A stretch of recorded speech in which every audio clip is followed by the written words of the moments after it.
Yo, Hey, how you doing, buddy?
All right, hello everybody. Welcome to the SLON Showmatch series. We've got a couple of different show matches here today. I'm joined by Shun SC.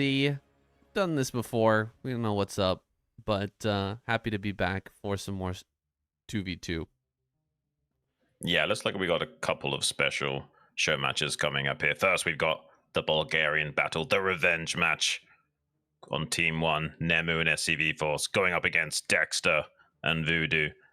And then Barnif and Nemu facing off against Napoleon and Voodoo. Both best of sevens.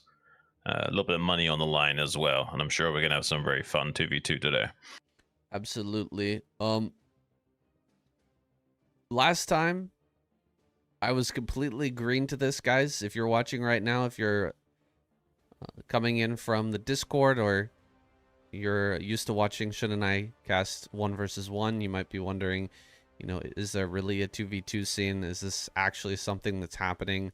Why are you guys casting this? It's actually a great time, guys. It's a really fun and dynamic twist on the regular StarCraft Brood War. 1 versus 1 is completely separate. There's a totally different scene for 2 versus 2 and a completely different meta, everything. It's like kind of like rediscovering the game again, but with all the same great units. Yeah, no, exactly that. And once upon a time, 2v2 was a staple of the Pro League back in the day as well. And yeah, it's been sorely missed by a lot of people in the scene. There are some really great 2v2 players out there that you guys probably aren't as familiar with as some of the other names in the 1v1 scene, but a lot of these guys are crazy good at 2v2, and it has so much more dynamic range of play. Just the fact that you've got to incorporate what your ally is doing, coordinate with them, have natural chemistry, and face off against 2 people that are doing the same. It is not easy, and there's so much nitty-gritty you can get into in the early game as well. It's in a way, it's harder than 1v1, just because of you've got the extra added human element where you're not just relying on yourself anymore. So yeah, if you guys are just into 1 versus 1, if you are into watching the Korean scene and you haven't been interested in 2v2 for a long time, maybe you played 2v2 in the past, you know, as a warm-up or just for fun on the side, this is going to be a completely different experience with, for you guys. We're going to be holding your hands all the way through this double show match here. We're going to be starting off with Nemu and SCV Force, Dexter and Voodoo. We're going to jump into game number 1, guys. We don't have a huge amount of time for this, and we want to get right into the action, so let's go ahead and get started. Let's get it.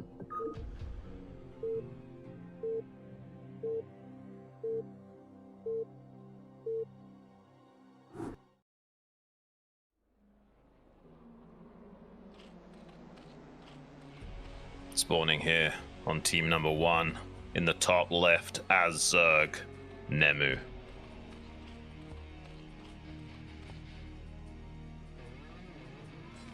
And his ally down here in the bottom left on Terran, SCV Force. And they're going to be going up against here in the bottom right on Zerg, Voodoo. And his teammate, last but not least, in the top right, Dexter on Protoss. Let's get it. So this tournament, or this show match, has an accompanying tournament, guys. It's the SLON tournament. It's been going on for a couple of seasons, and they're hoping to continue into the future. I'm going to put up a link here at the top of the page. If you guys would like to support and help them to make a 3rd season of SLON, you can go ahead and support at that link there. I'll leave it up on the screen next to the score here. We'll put that right in the middle. And I mean, it's great. It's great to have a 2v2 tournament, man. It has been sorely missed, as you said during the intro. Yeah. It was such a interesting part of Pro League, and it's awesome to see it coming back. And these guys are kind of making miracles happen by bringing back this time-honored tradition. Absolutely. By the way, saying just to let you know, I don't have game sound. If there's any chance you can try to resolve that, and I'll go into a little speech about what players are doing right now. Nemu throwing down a macro hatchery right off the bat. We've got a 2-gate coming out from Dexter. And the Terran just going to be playing bio. It's the most standard way of playing 2v2 as Terran. You can try and tech up and go straight into Vultures right off the bat. It's not easy to do. Usually you want to play for tempo and earlier timing attacks. Now, the Zerg and Protoss have an earlier power spike than the Terran Zerg do, but that pendulum quickly swings the other way as soon as the Terran is able to move out. And Dexter and Voodoo are going to have to work very hard to stop SCV Force and Nemu joining forces. As soon as that happens, sparks will fly. So the main order of business is to gain map control early game as the Protoss Zerg team and stop the Terran Zerg from getting off the ground. All right, don't panic here, Shun. I'm going to give you a different screen so that you can get those game sounds. We're just getting off the ground here. That's good. At the SLON Showmatch series here. Working out the kinks, making sure that everything's settled in.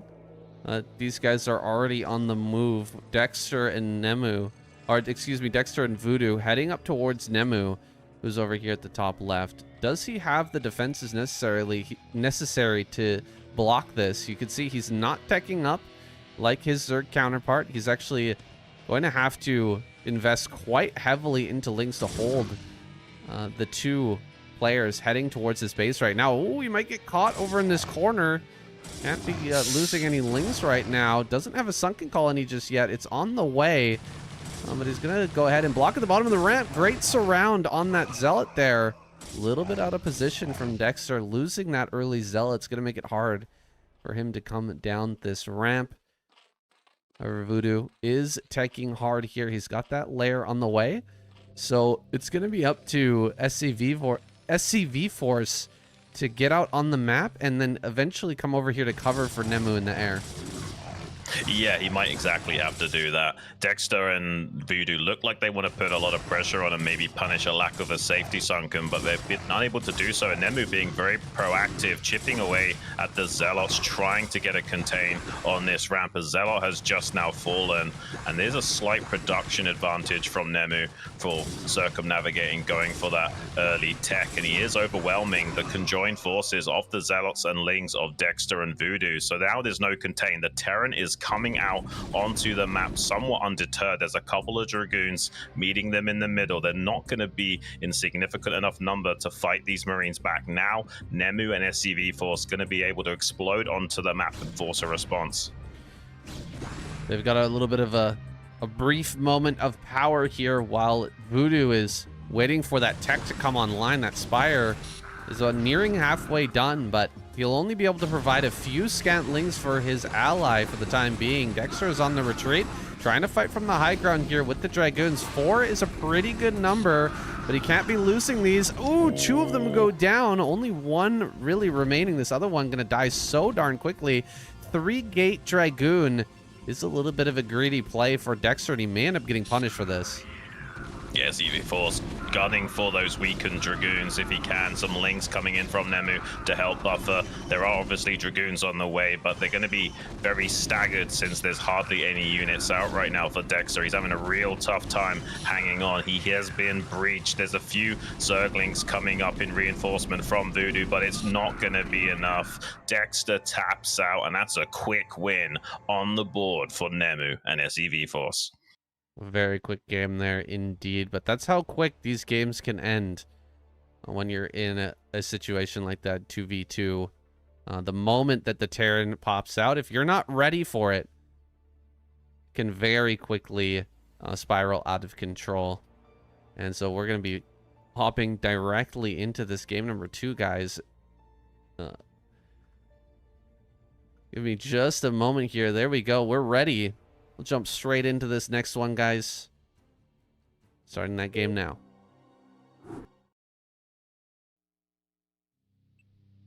Spawning here on Fighting Spirit in the top right on Terran, Nemu.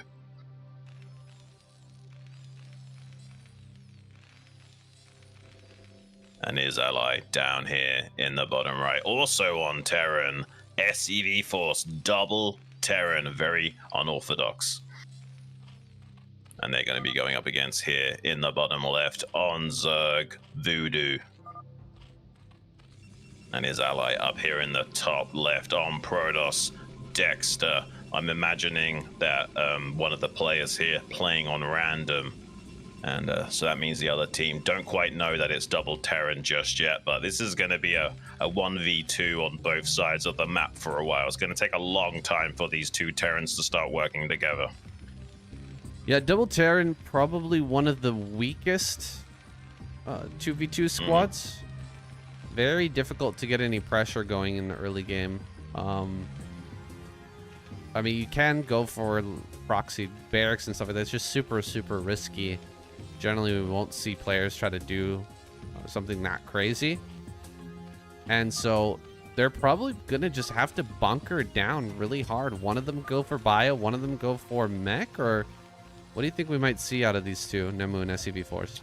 Well, they're actually discussing it in Bulgarian right now, talking about, are we going to go like 4x with +1? Are we going to possibly one of us go mech eventually? I don't know what they've confirmed. I don't speak Bulgarian, so I'm kind of guessing here.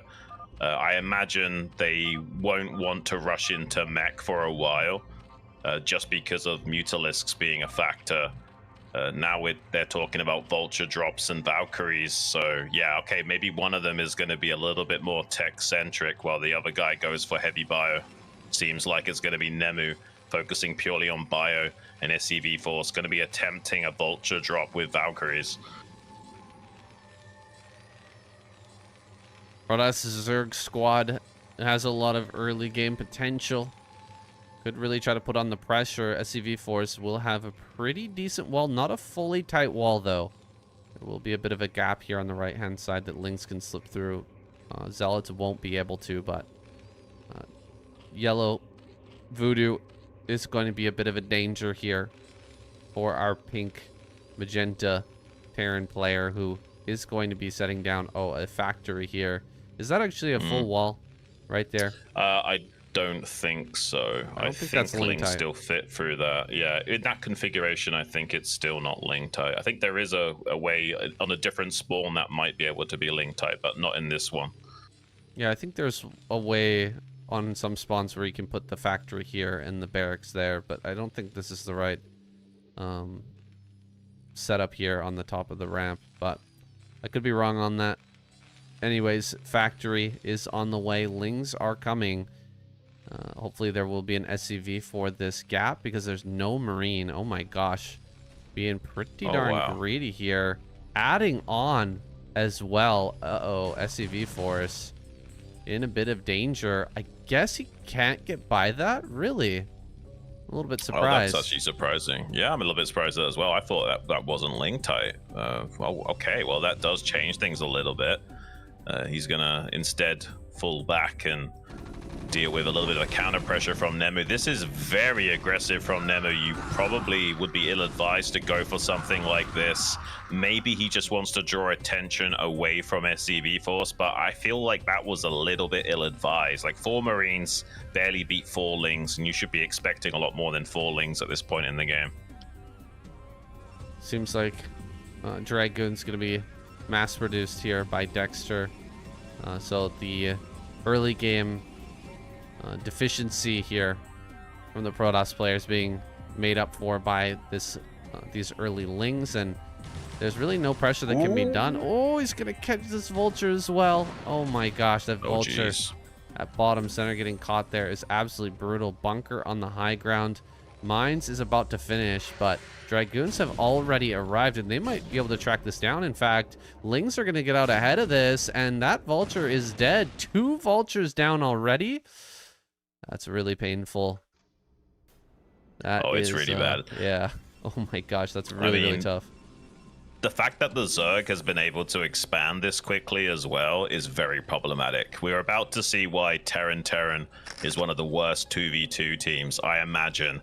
I'll be really impressed if they can pull this game out of the bag, but losing your first 2 vultures like that, not only does he not have the value of laying down more mines on the map, but now he can't really hit a power spike timing with something like a vulture drop. He's not going to be that clean with his timings. He's still going to attempt it, but only 2 vultures. He probably will wait around for another vulture to finish, and that means the timing is slowed down quite significantly. Yeah, it's going to be hard to get in and deal any damage, especially with 5 mutas on the way already. I don't see an eBay. Is he really going to try to defend all of this with just 1 Valkyrie? That seems a bit crazy to me. He gets up and sees the dropship as well. Oh my goodness, Voodoo has complete information now about what SCV Force is up to, and this Terran match is starting to look pretty weak here. As the mutas come in, we'll see if he's able to defend, but Engineer Bay just started. Oh my god. Yeah, now if the vulture drop was earlier, maybe these mutas would be distracted cleaning up the vultures and he would be better set up with a second Valkyrie, but as it stands, it's just 1 single Valkyrie and a lone Marine to hold things off. Finally, Voodoo pulling the trigger on pouncing on top of that Valkyrie, and he isn't going to even try and retreat with it. He's just going to stand and fight, soften up the Mutalisks a little bit before being taken down. And yeah, this is looking pretty rough for our Terrans. I think if a pair of Scourge had been made here, he would have been able to just go directly into the main and start to kill everything. But as it stands, he actually pulls back. He's being a little bit tentative here, Voodoo. Not getting it ahead of himself. Vultures are out on the map, laying down mines everywhere, and SCV Force starting to take a little bit of map control. I'm worried, though, Nemu has spent so much time building up this Marine force, and we're about to have a Reaver. In fact, the Reaver's already done, and it's sitting here on the high ground. You just can't get in there to deal any damage. Oh, there is a Vulture drop. Well, yeah, there's a Vulture drop getting some damage going here. Oh, looks like he lost that to some Scourge. These Vultures will be cleaned up here in just a moment. You cannot get up this ramp, though, with the Reaver at the top. Marines are just going to absolutely splatter. However, maybe he can do something down here. I like the 4 sunken colonies, and actually, this will probably be picked up. These Reavers will probably be picked up to go and help defend. If he counterattacks with this, also Nemu might just straight up die. Yeah, this is looking pretty rough. The 4th sunken isn't yet finished, and he has 2 Valkyries acting as point defense. Some Scourge trying to get on top of those to take them out. Barely keeps them alive, and he does look like he's doing a pretty good job of busting down the Sunkens, but his Marines are starting to dry up. He's maybe barely got enough firepower to finish these Sunkens off and keep the threat alive, but just before he can get too much damage done, the Reavers are going to arrive via the main and fight this back, and not that many drones actually ended up going down. Can he actually kill the natural? This hatchery still has a lot of HP.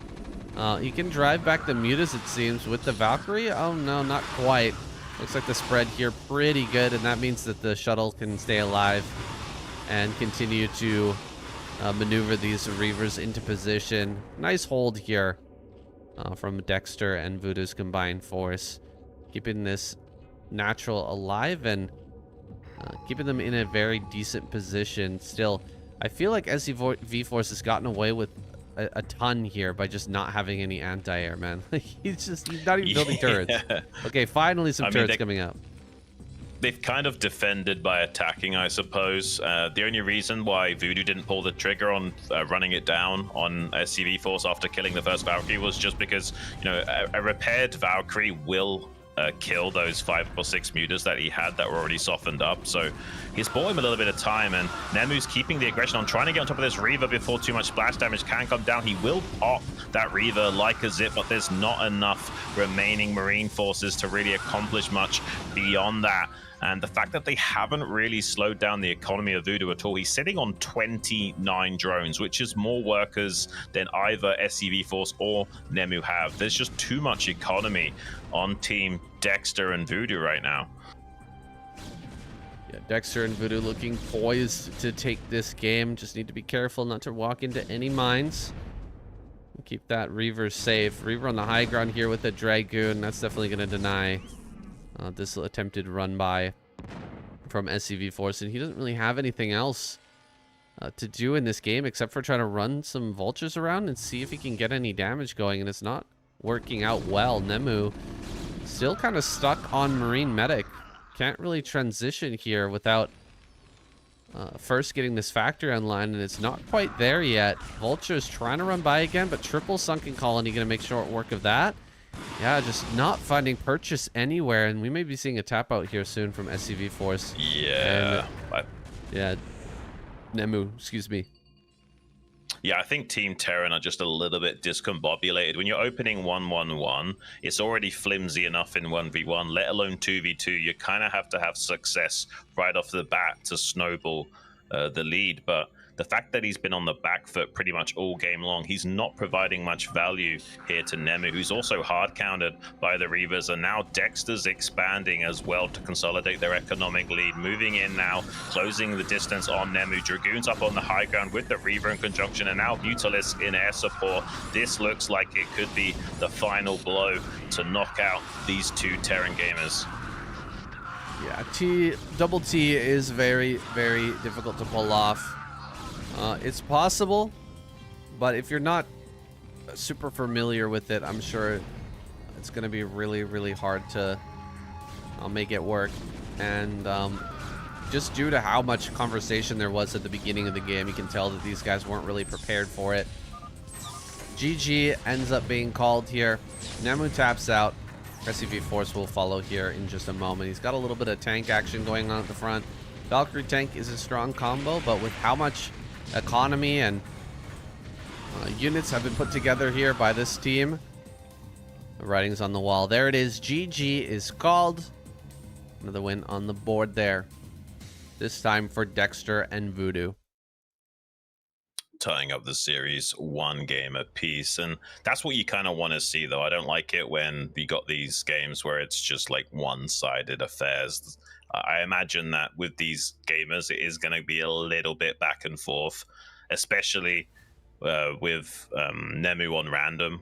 Like, there's going to be a little bit of RNG that comes into play as well. Hopefully they can avoid the Terran combo as well. But let's jump into game number 3 now on Polypoid.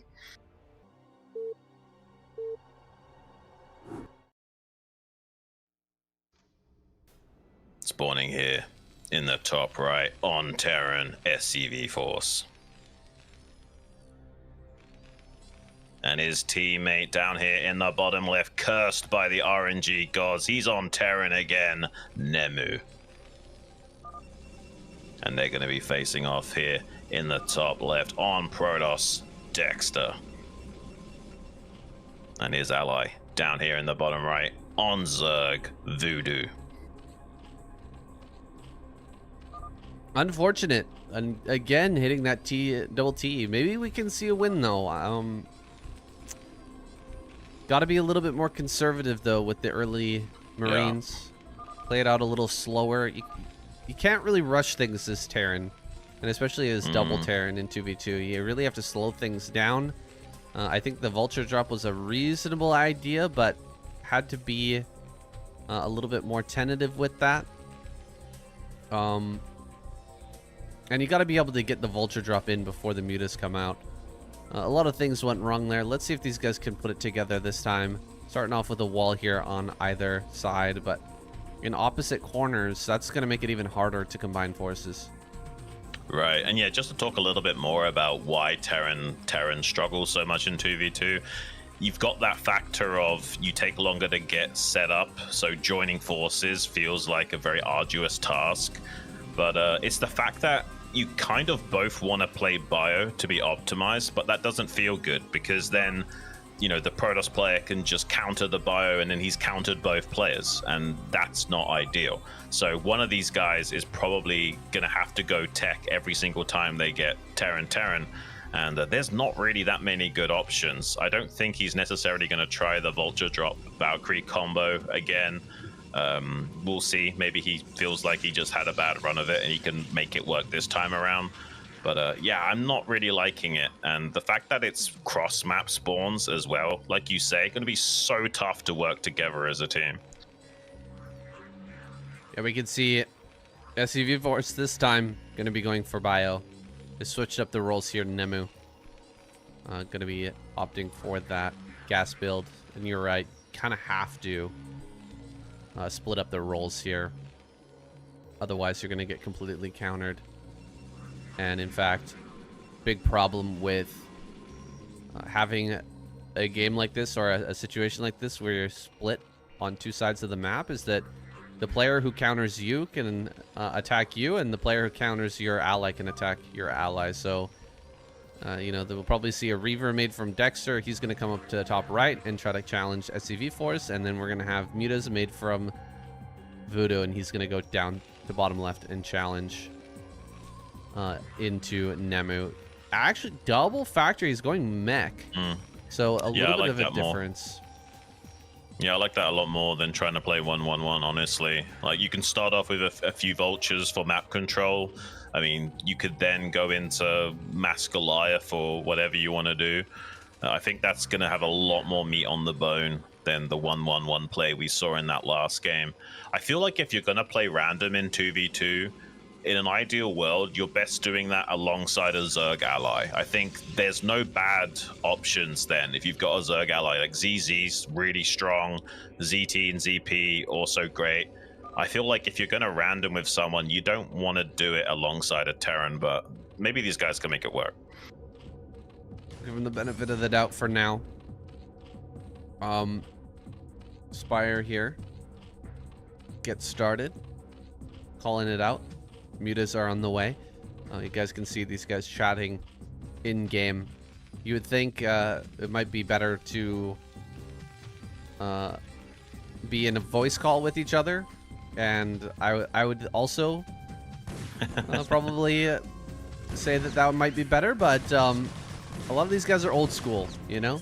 Yeah. Like to play just like the good old days of Brood War, just like the old BattleNet days. They don't mind typing to each other, and a lot of them have like not only their own language, and that these guys are Bulgarian, but they also have their own kind of secret language where they can type just like 1 or 2 letters, and it'll totally make sense to their ally as to what they're up to.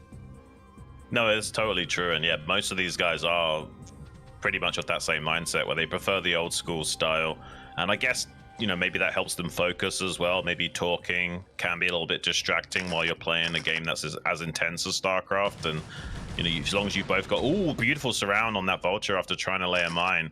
Voodoo's done a fantastic job. He's killed so many vultures right out of the gate. Nemu having a hard time really establishing any map control at all going forward. And it's going to be a little bit of time before SCV Force is able to actually get out onto the map. He's trying to do it now, but we've already got ranged Dragoons to challenge. Yeah, these ranged Dragoons will lose the fight if he stands still, but using that extra bit of reach will allow him to keep picking away at this Marine force here, which will eventually be contested by the Reaver. In fact, the Reaver is going to be coming out here pretty soon, and SCV Force can't move. It's exactly as I said at the beginning of the game here, that you're going to have the player who counters the bio go to the bio, and the player who counters the mech to go to face off against the mech player. And if these guys are never able to get together and fight it out properly, 2v2 style, they're going to end up being siphoned off into 2 different corners and eventually taken out. Yeah, and, you know, he's up against Voodoo, who's on 2 base economy, and he's on 1 base mech, so there's definitely a lot more potential for Voodoo to run away with it. He's almost got as many drones as Nemu has SCVs, and once he gets that second gas online, Nemu's going to start to really feel the pressure. And yeah, Nemu's not really been able to come out onto the map and do much besides lay down some mines. Who knows though, maybe these mines can connect. There's one, does pick off a Dragoon, that's huge. Any helping hand towards SCV Force is actually going to be a very big deal. Reaver's now just popped out, so the writing will be on the wall the longer the game goes on for SCV Force. Bio units not so great against Reavers, it turns out. But who knows, man? I mean, maybe Terran can work. They just need to find some good engagements and maybe put the pressure on the Zerg, and he can't make enough sunken colonies or something.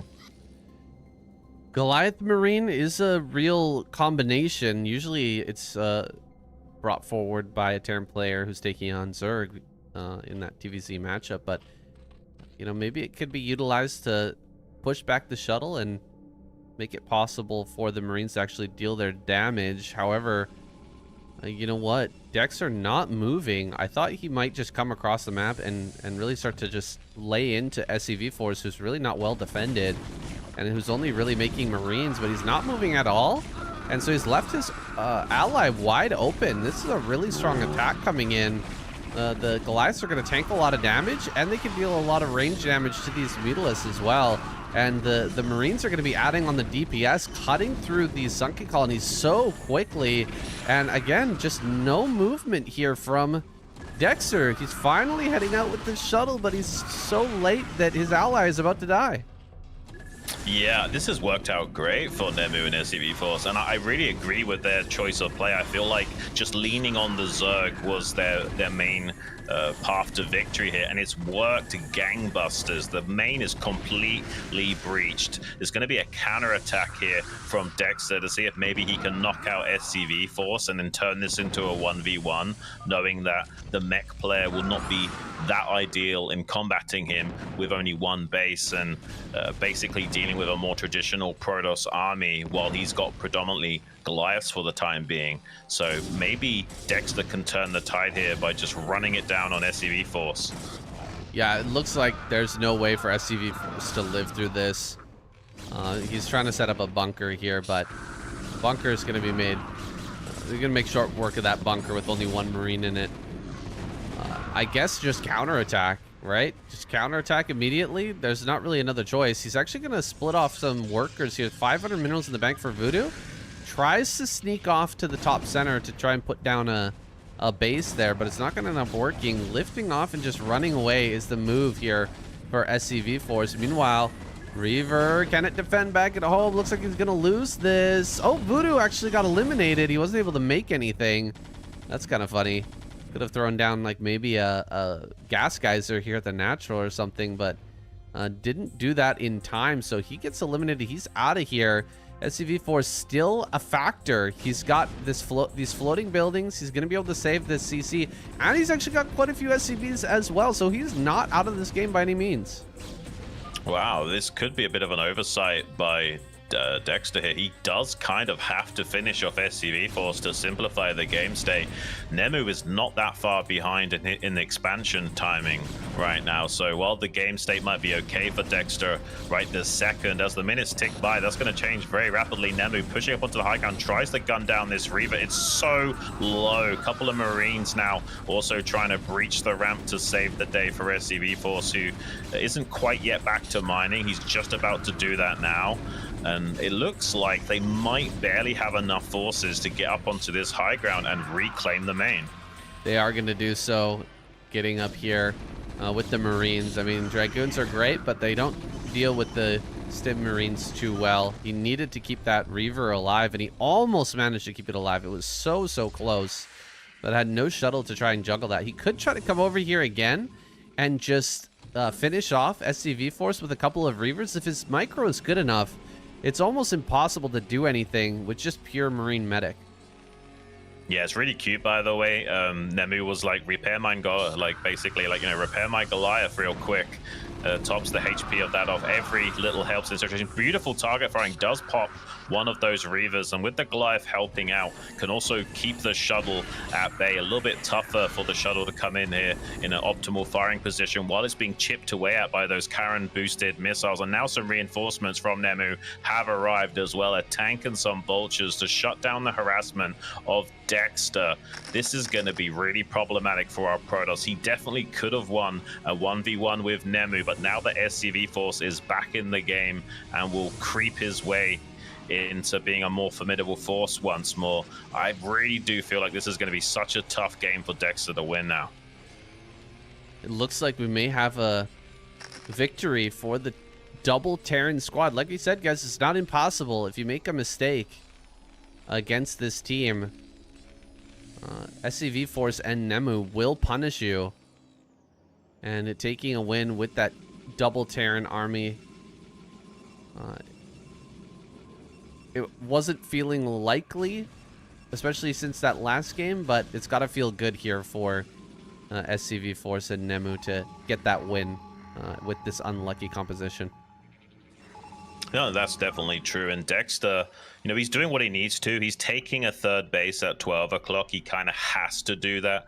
He's facing off against more workers than he could ever muster. He kind of does need to be a little bit greedy and just, expand and apply pressure to Nemu. Not a good idea to try and run it down on SCV Force anymore. He's pretty well fortified with the reinforcements that Nemu has provided, but it doesn't look like there's any way of really getting in here and busting this natural of Nemu. So I feel like Dexter's just going to have to sit back and consolidate and kind of hope that these Terran players make a mistake and move out. And actually, SCV Force is pushing out to try and hit this 12 o'clock base. Maybe this is ill-advised because now he's going to lose a lot of his infantry without actually canceling this base. Well, these Marines, they don't have a whole lot of usefulness anymore anyways, I feel. Oh, a couple of Dragoons sacrificing themselves there at the ramp. That's a bit unfortunate. An attack coming out now immediately from Nemu as soon as he's drawn the attention here of Dexter to the left-hand side. Getting up on top of this high ground and setting up some turrets is excellent. That'll make it really hard for Dexter to make any moves in the future, and in fact, he's gonna get right on top of this. Ooh, catching the probe transfer as well. That's brutal. Killing off every single probe that's transferring over here to the top side. Gonna dive on top of this with the Reavers. This is the last hurrah here of Dexter as he tries to clear this army. It looks like he will kill everything, but this cost him very dearly, especially in those probes. Yeah, it wasn't the worst trade for Dexter, but the problem is the trades have to kind of go exceedingly well for him to stay ahead of the curve against two players. Like trading with like a 50% efficiency rating isn't going to cut it. He has to be super effective with every opportunity he is provided, and honestly, he barely scraped by the skin of his teeth and doesn't have a lot left in the tank. He's got 27 probes, 28 now, which is lower than both SCV Force and Nemu, sitting on 72 supply total. So Nemu has basically got him covered, and then we've got SCV Force acting as a buffer beyond that. Yeah, he's going to come online here in a big way soon with that natural expansion and all these factories coming online. Everything that he does is just a little bit of icing on the cake here, because Nemu probably could have done a 1v1 versus Dexter had SCV Force been eliminated, but now that he's still alive, they're just kind of buying time. Just keep the clock running here, because every moment SCV Force is becoming more of a factor. Yeah, I mean, Dexter could maybe win the game if he's able to get a fourth base online, get some High Templars. Storm is going to be the aim of the game, and he actually is producing High Templars right now. Just Reavers alone are not going to cut it in terms of how much value he can get out of those units. But with Templars, if you get a few good Storms off on a bunch of stacked up tanks, that could be enough of a momentum shift, but he's going to have to expand again soon as well. Yeah, I think he'll end up taking probably this mineral only. Maybe the center left might be the next option. However, getting out ahead of that, Nemu getting in here to the center left and setting up some turrets already. I don't think there's a possibility that Dexter can get down to bottom right. And so his options are severely limited. I mean, as a Protoss player, if your opponent is just turtling up and not attacking you, you can't just sort of expand out all over the place in 1 versus 1, but he's pretty much surrounded already on two sides here by these two Terrans. Yeah, the problem is that SCV Force is going to be hitting from different angles than Nemu is, so just when he's moving in position to shut down and zone out SCV Force from gaining much ground on hitting the 12 o'clock expansion, suddenly Nemu could be hitting on the vertical axis towards the rally point. Seems like Dexter going to be trying to challenge this hill position at the mineral only, get some pretty good storms off, but he hasn't got that much infantry to follow up on, and now there's a big counterattack from Nemu hitting the 12 o'clock and target firing down all of these precious probes. Yeah, the probes are gonna go be eaten up, and there it is. GG is finally called. Dexter just not quite able to get the killing blow on SCV Force, and the 2v1 will go to the double Terran squad. Pretty big upset there, actually, with the double Terran managing to grab that win, but getting ahead there, pretty fantastic for Nemu and SCV Force. It's going to make them feel a lot better about their choice of going Terran plus random here. Yeah, I really do prefer the choice to go mech as well. I feel like it's just way sturdier of a build than something like 111. Many things can go wrong when you try and play a more tech-heavy style that he did in that earlier game. Let's see what these two gamers have got in store for us. They're currently leading the series 2-1. Let's get ready and jump into game number 4.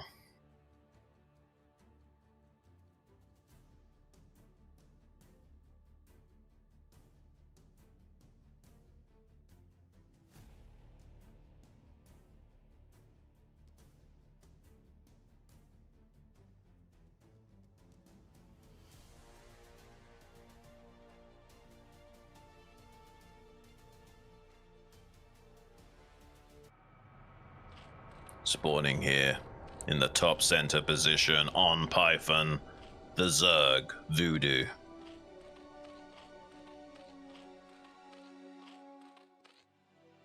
Nope, bottom center. Nope.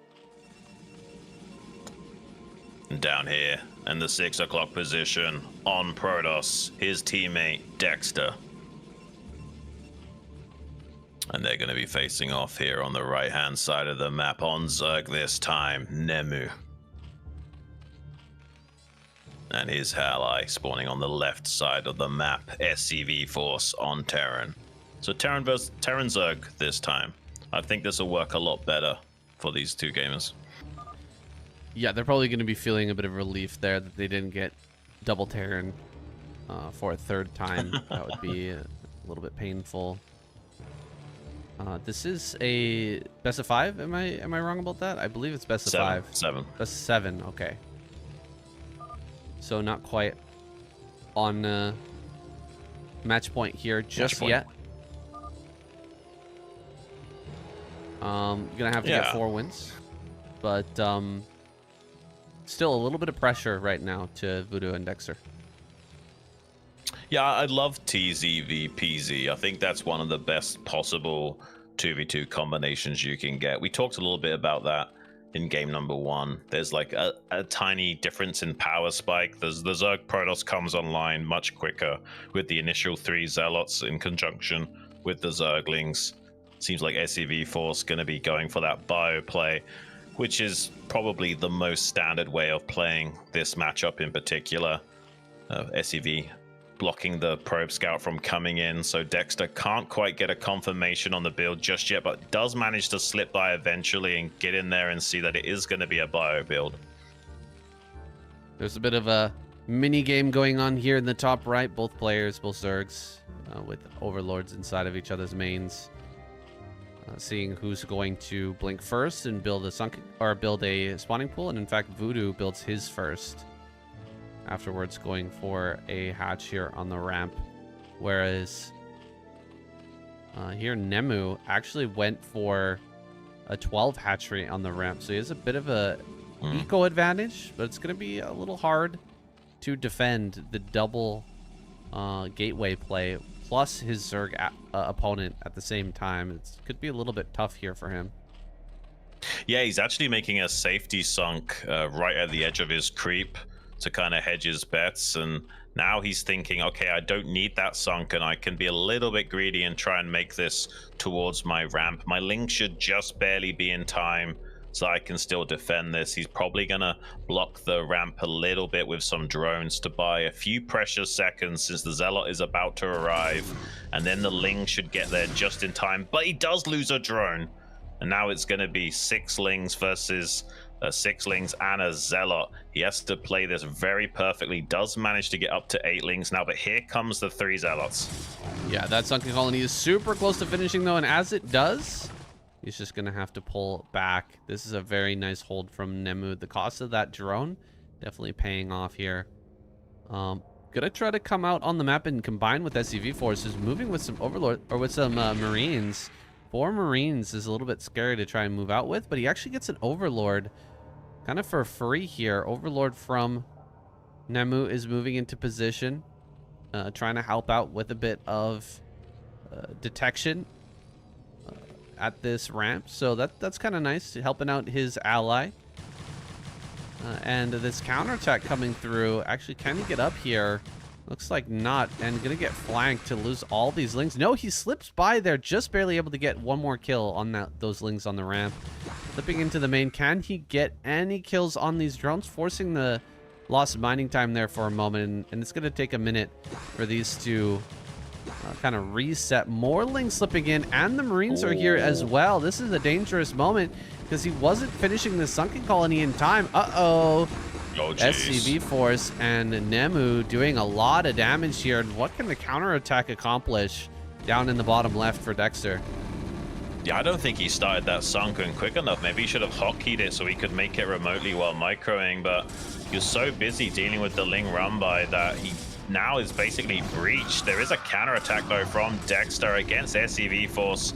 Zealot and Dragoon combo trying to target down that depot. They do breach the wall and now trying to see if they can get into the main base. The SCV's glitching out the Dragoons from being able to move around, trying to see if he can kill one of those. And GG is going to be called, unfortunately. Wow, man. It's crazy how fast 2v2 can be. We're basically going 2-2 now between these two teams.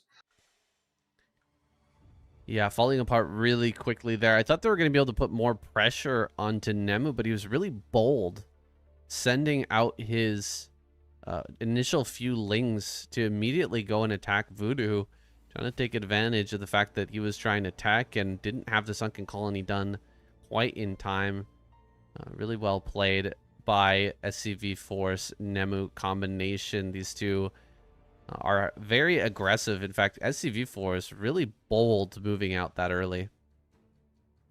Yeah.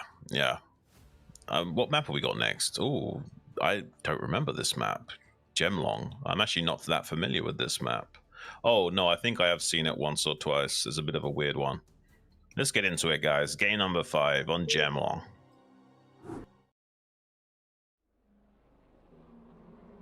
Spawning here in the top left on Terran SCV Force.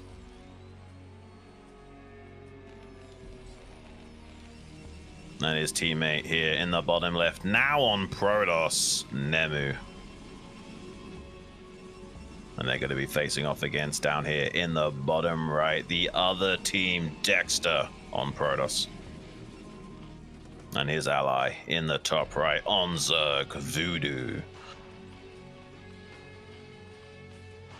All right, so we've got all the matchups so far, I guess. Yeah. Terran Protoss, Terran, and Terran Zerg. And I gotta say, I think the Terran Zerg seemed to be the scariest. Let's see what they can do with Terran Protoss here, though. It can be a strong combination. Really depends on how you're gonna play it out, though. Kind of a rare combination, though, in 2v2, am I right? Yeah, it's pretty rare. I mean, not as rare as Terran, but it's a little bit wonky, to say the least. You know, the similar problems with Terran, except the Protoss is slightly more versatile. So the problems, you know, aren't as compounded, I guess you could say. Let's see what these guys want to actually execute this time around. I imagine we will be seeing Dexter, you know, playing a bit more orthodox with double gateway right off the bat, and not trying to tech too early here. And there is indeed those 2 gateways going down. Oh, this is Nemu down here. It looks like Dexter actually going to come down and scout this now. He doesn't know that there's a Protoss on the map. And he's actually going for a gas, so maybe Dragoon build from Dexter? But yeah, it is going to be a Dragoon build. I got the players modeled up there. Yeah, I guess he will end up going for Dragoons. I think this is okay to go for Dragoons here. They're not going to be able to double team and try to kill immediately. So as long as he micros well and gets this Dragoon out in good time, with 1 Zealot on the ramp, he should be able to hold. And even, you know, Voodoo can potentially come over to assist and just help him deal with the couple of early Zealots. I think you kind of have to do this as Nemu. in the early game, get the double gateway going, because you're gonna have to make up for the lack of power from SCV Force early on. Yeah, that's who I meant when I made my earlier statement. I got Dexter and Nemu mixed up, but yeah, he kind of has to go 2-gate. But it looks like Voodoo's gone for an early pull build for map control, so we can get link speed right away, and then he's gone for a bit of a delayed hatchery on the ramp. He probably knows that's not going to get punished anytime soon, so pretty safe to just throw that hatchery down on the ramp. 2 Zealots now moving out from Nemu to put some pressure on. I don't think these are going to be too successful, but if he can threaten a contain by getting on the ramp, that will divert attention and maybe force Voodoo to respond to this and kind of delay the Zerglings from progressing too quickly out on the map to accomplish any other goals. Looks like Nemu just going to turn around, head back to the ramp. SCV Force calling care. He's all right back at home, but he's worried about his ally potentially, you know, getting run by some lings and not really being able to do much against Dexter just sitting here on the high ground. In fact, making a shield battery. So yeah, if you want to try to attack this just with Zealots, it's going to be very hard, and it's going to get harder and harder here. He actually cancels the shield battery. That was just a safety play.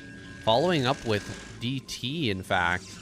The DTs are going to be coming up behind this. This could be actually very effective. Forge is coming up, though, for Nemu, so he should have a cannon on the ramp soon. Yeah, he's probably not going to try and kill a player with the DTs, right? They're just for map control, mainly. And obviously, DT's super good against Bio as well, just one-shotting the Marines. So yeah, I think that's going to be great. And then he can obviously transition into Storm as an afterthought there as well, which is going to really do a great job in combating the bio composition from SCV4. So I really like this from Dexter. I think this is one of the more optimal choices. All right. Cybernetic score finally coming up for Nemu. Sticking with that bio for now is SCV Force. And in fact, he's now kind of moving out on the map here. Right around that 5-minute mark is when the power spike occurs. He'll finally be able to come out and maybe threaten some sort of an attack. But with 2 sunken colonies on the high ground, it's really hard to imagine him breaking that. Maybe with the fire bat, like, he can get rid of a lot of the links quickly and start to push up there, but it's just so hard to break the high ground when there's 2 sunken colonies up here like this. And no tech from Voodoo, by the way, so we're not in danger of, you know, Mutalisk aggression coming in right now. I don't think this is necessary for SCV Force to try and sacrifice up this ramp. I don't think he will be successful. Maybe he's going to probe it, see that there's 2 sunkens and back out. Yeah, I think that's the right call as well.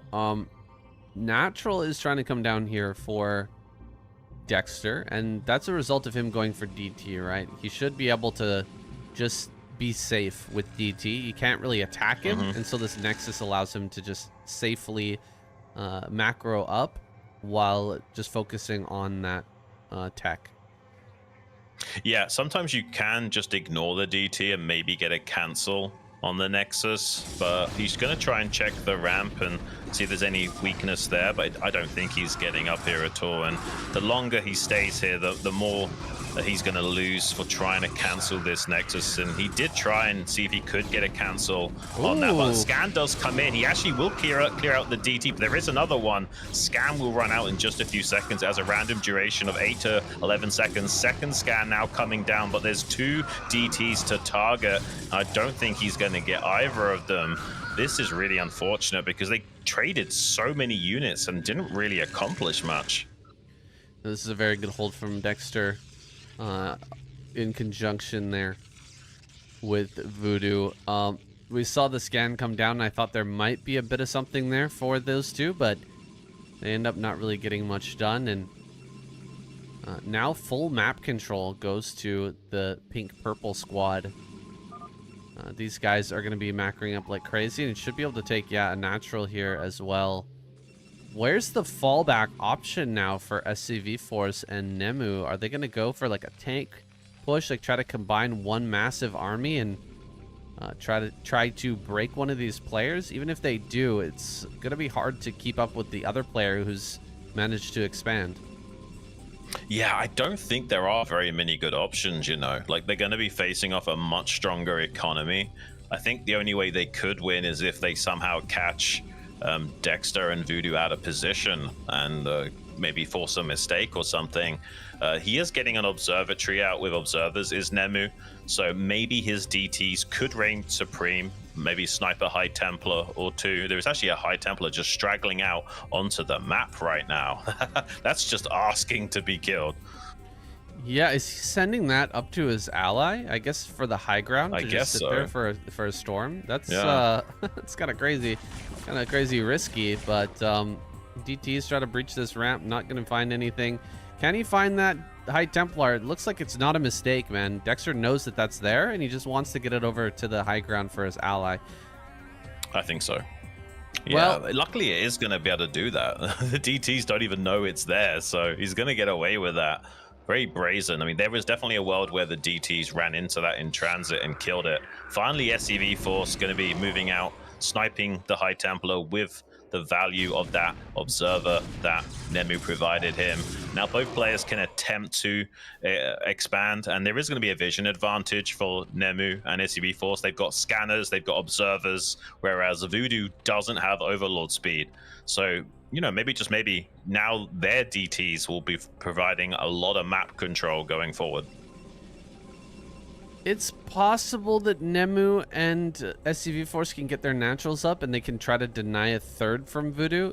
The TP army is stronger on 4 base than the ZP army, so there are some possibilities here. They're actually coming up towards the natural. If they break this natural, they're right back in this game, but it's going to be hard to accomplish. The army is actually way out of position here for both these players, relying on just lurkers to hold off. And with the tank here, and as well as some dragoons, they're actually going to start to break this position. Then the Marines can just come in and immediately start to assault this position. Okay, he's actually going to pull back to the corner, sending in the observer now finally, revealing that last lurker. Can he actually get it? He does get it. Storm's not there. There's the storm right at the end. That storm comes in clutch to finish off this army, and in fact they will save this base with the flank. Yeah, this flank is coming out huge, but there is those DTs still available to Nemu. The problem is, obviously, he can't go too deep with them. They are going to be providing a little bit of map control, but Nemu actually hasn't taken the time to try and expand during all of this. So, yeah, I feel like this is a bit of an oversight from them, unfortunately. Dexter even maybe gearing up to take a third base down here towards the 6 o'clock position as well, if he can get some cannons set up there. This is not looking ideal for SCV Force and Nemu. They've gone for 2 very potentially strong timing attacks, but both of them have whiffed, and now I feel like they're going to be really up against it. Yeah, Dexter's getting huge, already at 111 supply, and has all of the necessary tools here. Aside from, I guess, Observer. I guess you don't really need Observer if your ally has Overlord speed, as long as they are constantly moving with their overlords and keeping them with your army. They're actually like a much stronger version of an observer, much harder to snipe, a lot more HP, and a lot cheaper, of course, just 100 minerals. Looks like this base will be prevented here on the high ground. Dexter, is he gonna come out and try to attack here in conjunction with Voodoo as these bases start to come up for Nemu and SCV Force? Yeah, I really would have loved to have seen Nemu take this expansion earlier. I feel like as soon as he had map control with the DT Observer combo, there's no reason not to take your Nexus, and I feel like they would have been in a much stronger position had they done that. But now, as it stands, look at this army of Dexter. So many speed lots, few Dragoons, even a couple of Archons, and then a lot of utility with that Sonic Storm potential. This is going to get really scary, and so many lurkers as well to combat the Bioforce of SCV Force. This is going to get pretty precarious for Nemu and SCV Force going forward here. They are going to be able to work together at least, but there's a massive flank coming from the south side to wrap around these units. Lurkers are in the face of SCV Force in the north as the Zealots and Dragoons start raining down from below. There are quite a few tanks here, but just one or two well-placed storms like that is going to be easily enough to do a cleanup on aisle 5 and wipe out this conjoined army. Oh, I thought that maybe SCV Force and Nemu had something going when they combined that army. They managed to combine their armies first, but it seems like Voodoo Dexter just completely surrounded everything and took the better end of that trade and immediately started expanding like crazy. Double expansion here from Dexter, not wasting any time. Single expansion from Voodoo over here towards the top center. And there's not really anything that can be done about it. Look at how small the armies are in comparison to what's being fielded. Like they're going to be hard pressed to just survive if the combined forces of Voodoo and Dexter hit one of these bases. Not to mention come out and actually attack and stop expansions here from their enemies. I mean, they're behind in economy. The one thing they could have going for them is maybe some tempo shifts, and 3 of the major fights did not go their way. So now I don't feel like they've got much left in the tank to stay in the game. Even if this attack from Dexter is unsuccessful, he's got such a powerful economy to fall back on. I don't feel like they're going to be able to hold. Even Voodoo covering the northern flank of Dexter in case SCV Force comes in to try and save the day. This is not looking good. I feel like Nemu is about to be gobbled up here. I don't think they can get up on this high ground right now, but it's not really necessary. Nemu is just about out of money. He's never going to be able to keep up with Dexter's continuous expanding. His supply is already completely dwarfed by his opponent. Heading over to the top right, SCV Force doing what he can, which is counterattack. See if he can get in here and deal some damage, but the flank is going to be enormous. Ooh, okay. Catching Nemu, trying to move out a little bit. Looks like this natural will actually die. That's going to go down. He actually stops the 12 o'clock as well. SCV Force getting a lot done here, even though the situation is highly difficult. Yeah, this is something. Like killing the Zerg's expansions, it's not terrible. I still feel like he's going to struggle dealing with Dexter, but this is better than nothing, at least. And I like the fighting spirit. I like that they're not just, giving up and calling it a day. They're showing a winner mindset no matter how bad the situation is. And it is a very dire one at that 146 supply for Dexter with 61 probes. Bit of a counterattack though from Nemu, trying to break into this position at the 6 o'clock to slow his expansion down. But Dexter already has that double expansion set up at his natural third and that base at the 3 o'clock. So I don't think this really matters much in the grand scheme of things. No, I mean, it's nice that he at least stopped one of the bases from going up. Dexter's getting absolutely out of control. And so at least he gets something going here, but this whole army is going to end up dying. Voodoo canceled Nemu's expansion once again, by the way. Looks like he's trying to get something going over in the center left, but I don't think that'll be successful. Almost no money left over here. I guess SCV Force has another base coming up here, so maybe he can do something with that. Same thing goes for, Voodoo. He's really not got much money left over at this location. I just feel like the assistance from his allies should be enough to stop SCV Force. He's trying to push in here. Another storm or two is really going to wreak havoc on these Marines. He's completely on siege, just shoving forward, trying to get the kill on this High Templar. He does get it before another storm can come down, but Hydras completely surround this army and will just annihilate it. I think the end is near here, guys. We're going to be seeing a tap out from SCV Force and Nemu in just a moment. Yeah, there's only so many different ways we can explain how precarious this situation is. There's a few bunkers set up in the natural of SCV Force, but it doesn't matter. At the end of the day, Dexter's going to grow too large for SCV Force to handle, and he's even struggling to finish off Voodoo, so I don't know how he's going to combat Dexter after trading off his army over and over again. They come over to see if they can get a cancel on this Nexus of Dexter here at the 9 o'clock. Even unsuccessful in that. Everything is going Dexter's way. He's going to be successfully going up to 6 bases worth of economy. Pretty much unheard of in most 2v2 games. Yeah, I mean, it's been over for a little while now. We're just waiting for the players to realize it, to accept it, and move on to this next game. SCV Force and Nemu have a bit of a lead right now, but Dexter and Voodoo will be closing that gap here with this win. Can't really come up this ramp. I mean, eventually you can, but against a bunch of cannons, there's no real reason to do so. He eventually forces the GG. There's the tap out. We're gonna be hopping into our next game. Yeah, I'm really liking that there's a lot of back and forth between these two teams. Means we get more games to bring you guys. And just a friendly reminder, if you take a look at the top of your screen there's a PayPal email address.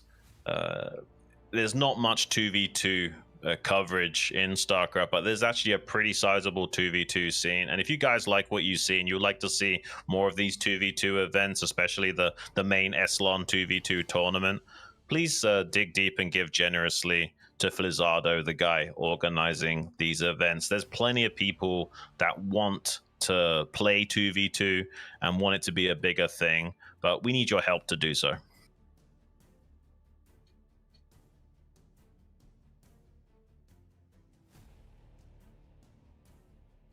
Shout out to Felizardo. Thank you for setting this up, men. And we're hoping to see a Season 3 of the SLON tournament. That's what this is all about here today. Letting you guys know that this is going on. I'm giving you guys some great games to wet your whistle with in terms of 2v2. Yeah. Well, spawning here in the top right on Sparkle, playing as Protoss, Nemu.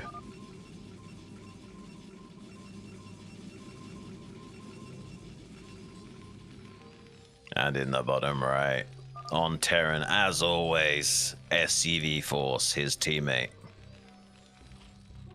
And they're going to be facing off against here on the other side of the map, in the bottom left, on Zerg, Voodoo.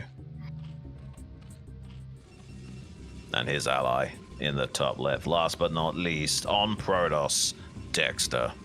We got an island map, guys. Oh, really? Yeah, wow. Sparkle. Okay. Very interesting map. Oh my gosh, that's right. This is a gas that only Zerg can mine off of, right? Yes, I believe so, yeah. So this was a crazy map, huh? Very quick little funny story time for you that I think you in particular would appreciate. I was playing a 2v2 clan match alongside Love Snow on this map, Zerg Terran, and he wanted to go Wraiths against the Protoss, and I said, you can't go Wraiths, they'll just make Corsairs and kill us both, since I would be going Mutalisk. And he was like, no, it's okay. We both died to Corsairs. Thank you, Love Snow. Oh my gosh. I've played more than my fair share of 2v2s with Love Snow. And I can attest. I can attest that the strategy is absolutely garbage. That's the thing, man. You kind of have to play 2v2. You have to kind of understand 2v2 at a deeper level. You can't just be a good 1v1 player and say, you know what? I'm going to kick ass at 2v2. No, it's totally different. It's a completely different idea. Your skills transfer somewhat, but they're not 100%.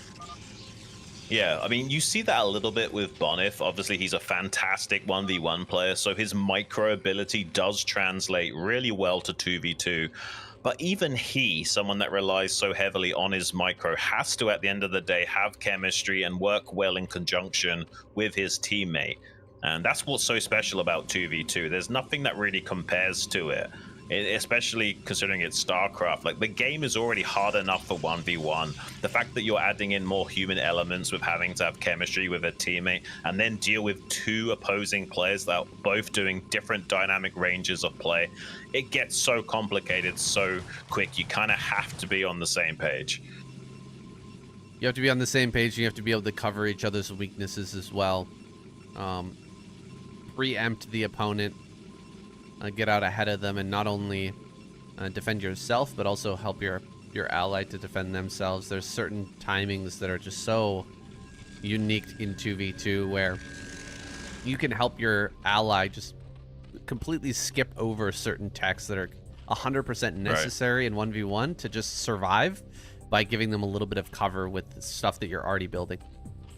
And Voodoo rushing in to spire off of one base, it seems, but you know, Nemu, he's going to be countering that. He's got double Stargate. Says going to be in production to try and run it down on him.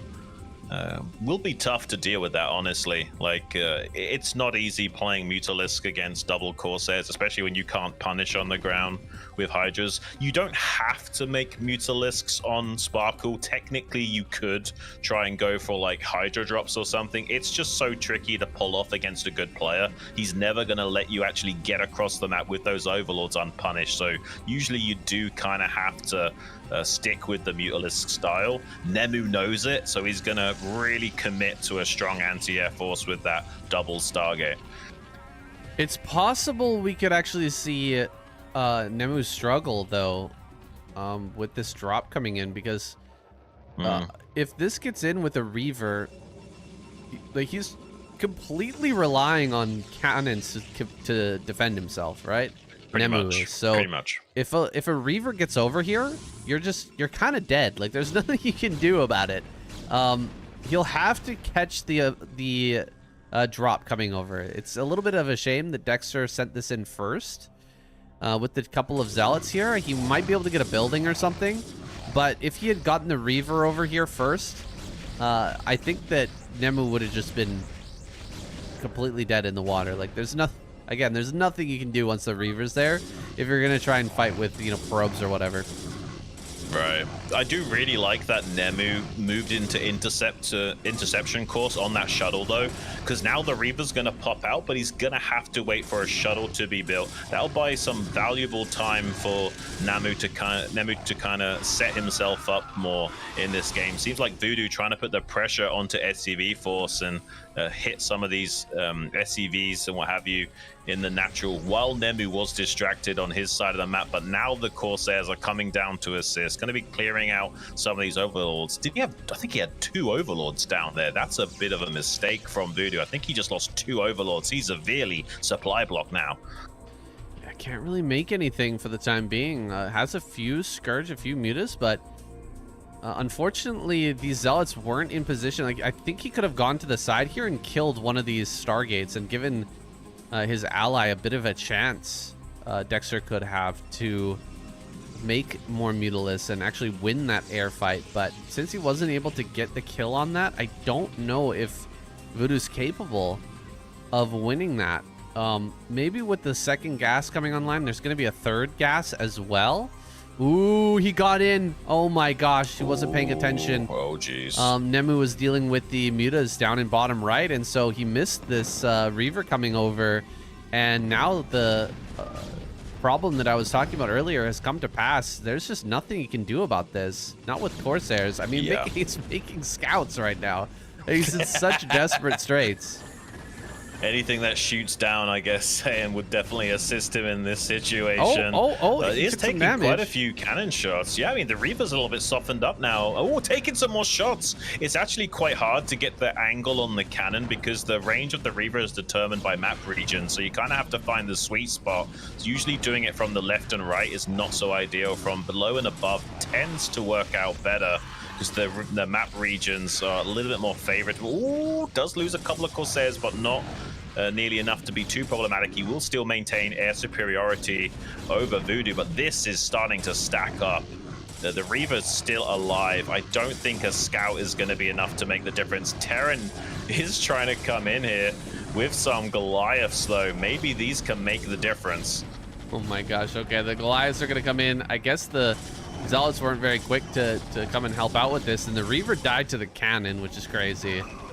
You never really expect the Reaver to die to a cannon in any sort of a game like this, but there it is. I mean, he's going to go ahead and pick up a probe, I guess, try to drop onto one of these islands here.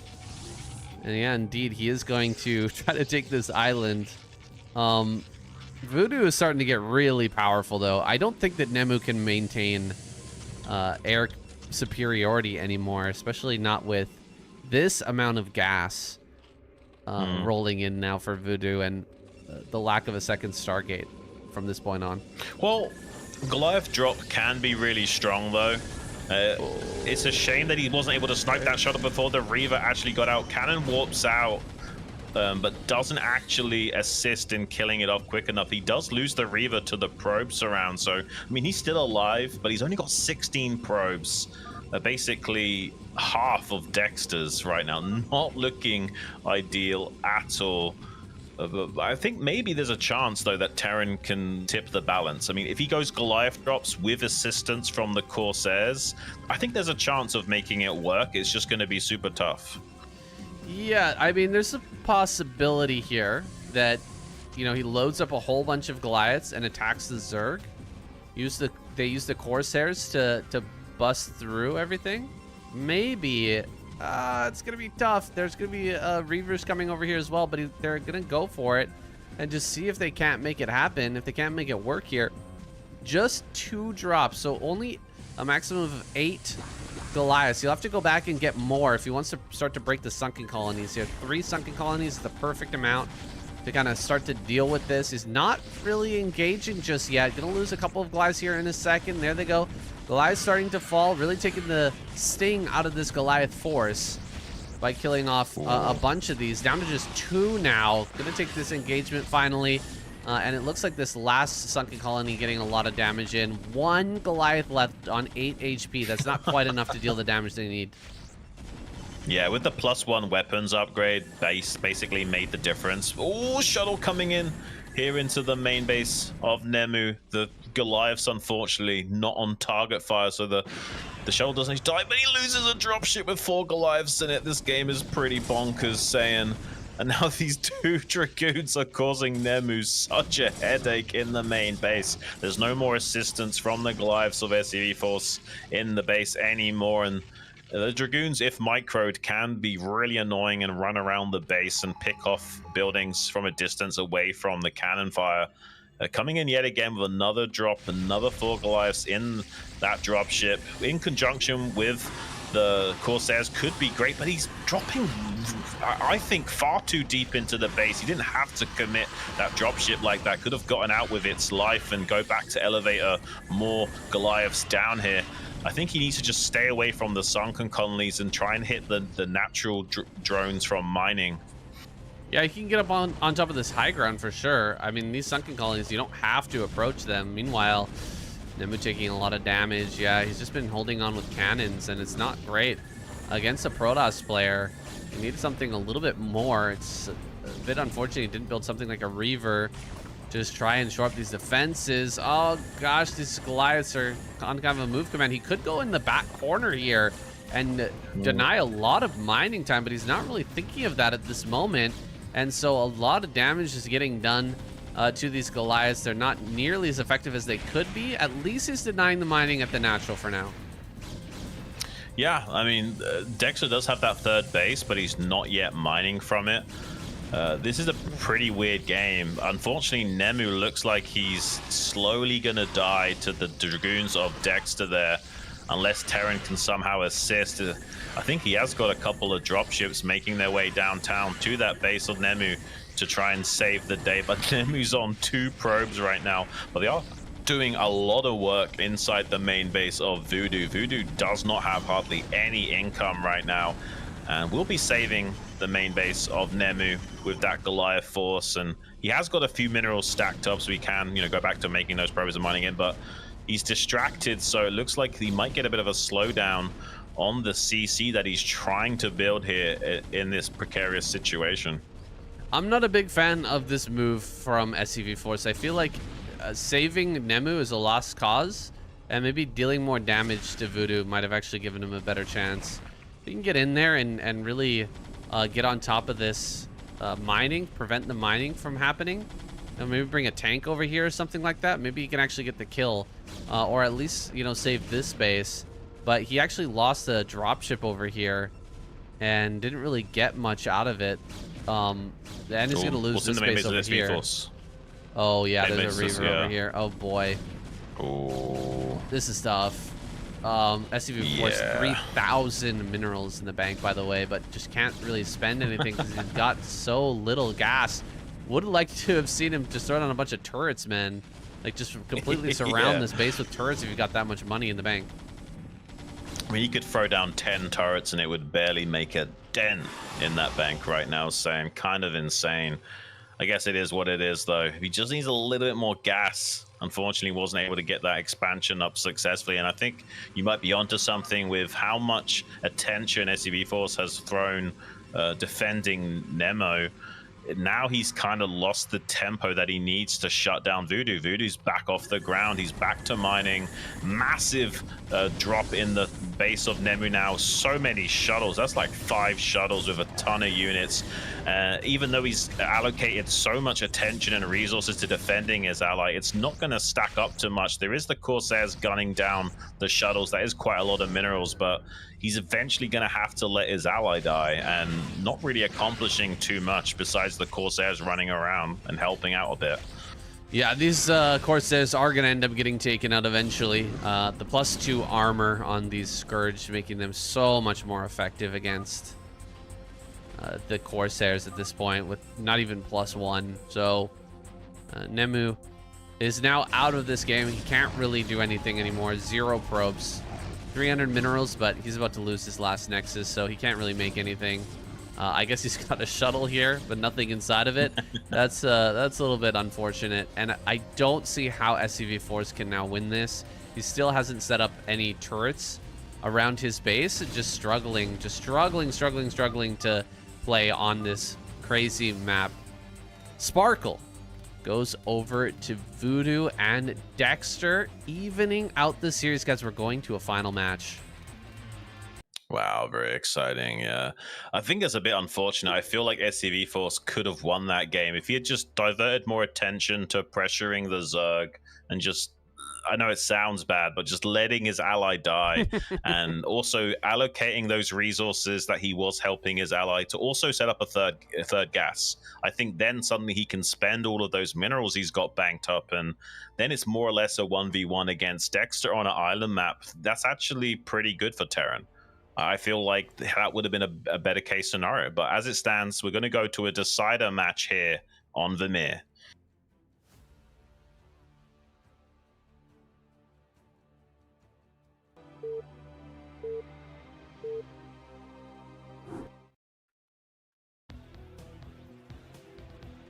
Spawning in the top left corner on Terran SCV Force.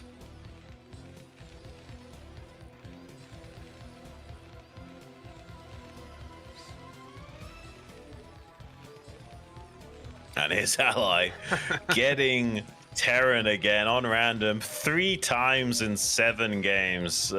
Statistically unlikely, but it does happen. And they're going to have to try and make it work, I guess. And they're going to be playing up against now, in the bottom right, on Protoss, Dexter. And his ally in the top right, on Zerg, Voodoo. A nice best of 7 so far, going all the way to this final game. We've got another best of 7 after this one, Shun. And yeah, it's with even Bonif. more exciting. Yeah, that Bonif show match, which should be a lot of fun. Again, the 2v2, but I don't remember everybody's name in that 2v2. It's actually quite a challenge, honestly, as the casters here to put everybody's name together and remember who's who. Isn't it SCV Force, Voodoo, and Napoleon, I want to say, in that next show match? Okay. I think my memory serves me correctly. All right, I'll take your word for it.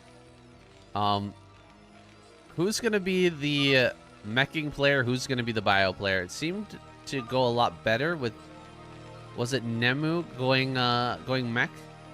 Okay, mech, Yeah. He's actually going bio this time. Okay.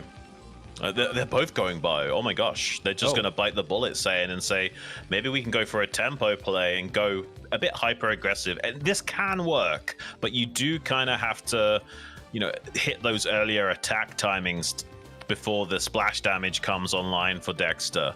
It's very hard to win unless you do damage with this kind of style. It can get very precarious if you're forced to play a mid game. Yeah, that's for sure. Terran, kind of versatile. Can absolutely go for, you know, tank marine in the mid game, but they can just the enemy team can just completely counter your marines for the most part.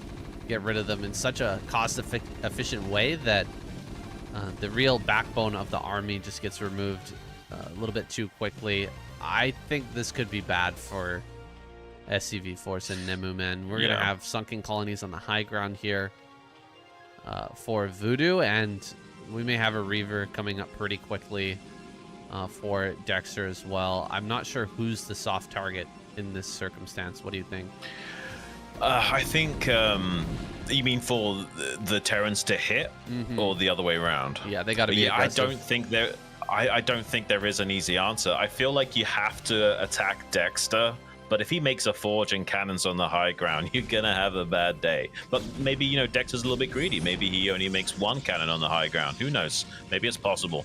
But also, I think he feels like he's forced to pull the boys because he did get his gas stolen, which means his tech timings are seriously slow comparatively to SCV Force. So he might feel like there is a chance of winning this if I just run it down on Dexter before he even gets a cannon on the ramp. I'm a bit surprised to see SCV Force not moving. I feel like there's a bit of a lack of communication here. Like, okay, he's pinging it. That's like a 2v2 on the you know, in the custom map. Pretty hilarious to see the ping out there, but this surround is way too good. Oh my goodness, great surround with the probes here. He does manage to get up on the high ground. Maybe he can start like a bunker here or something in a second. Okay, target fire there causes him to walk into the line of fire, and the Lings make their way forward to kind of help out. Sunken Colony on the way. It's going to finish up just in the nick of time. There's no medic here just yet, so you actually can't break this. And in fact, there's going to be a second Sunken Colony with when the medics arrive. So this is really problematic, to say the least. Like, I don't know if you can come back from this. Like we were talking about, you kind of have to deal damage now. Right, yeah, I mean, and he committed so many SCVs to that attack. I understand why he did it, though. Like, he got his gas stolen, he was severely hampered, he felt like he had to go before Dexter could get set up with a cannon on the ramp. I get it, but there was definitely some miscommunication going on. If SCV Force had moved out much sooner, maybe he would have gotten to that ramp before the Sunken finished up, and maybe the game would look a tiny bit different. I don't know. But either way, he got his Marine surrounded too easily by those probes. It's very unfortunate. But now they're working together.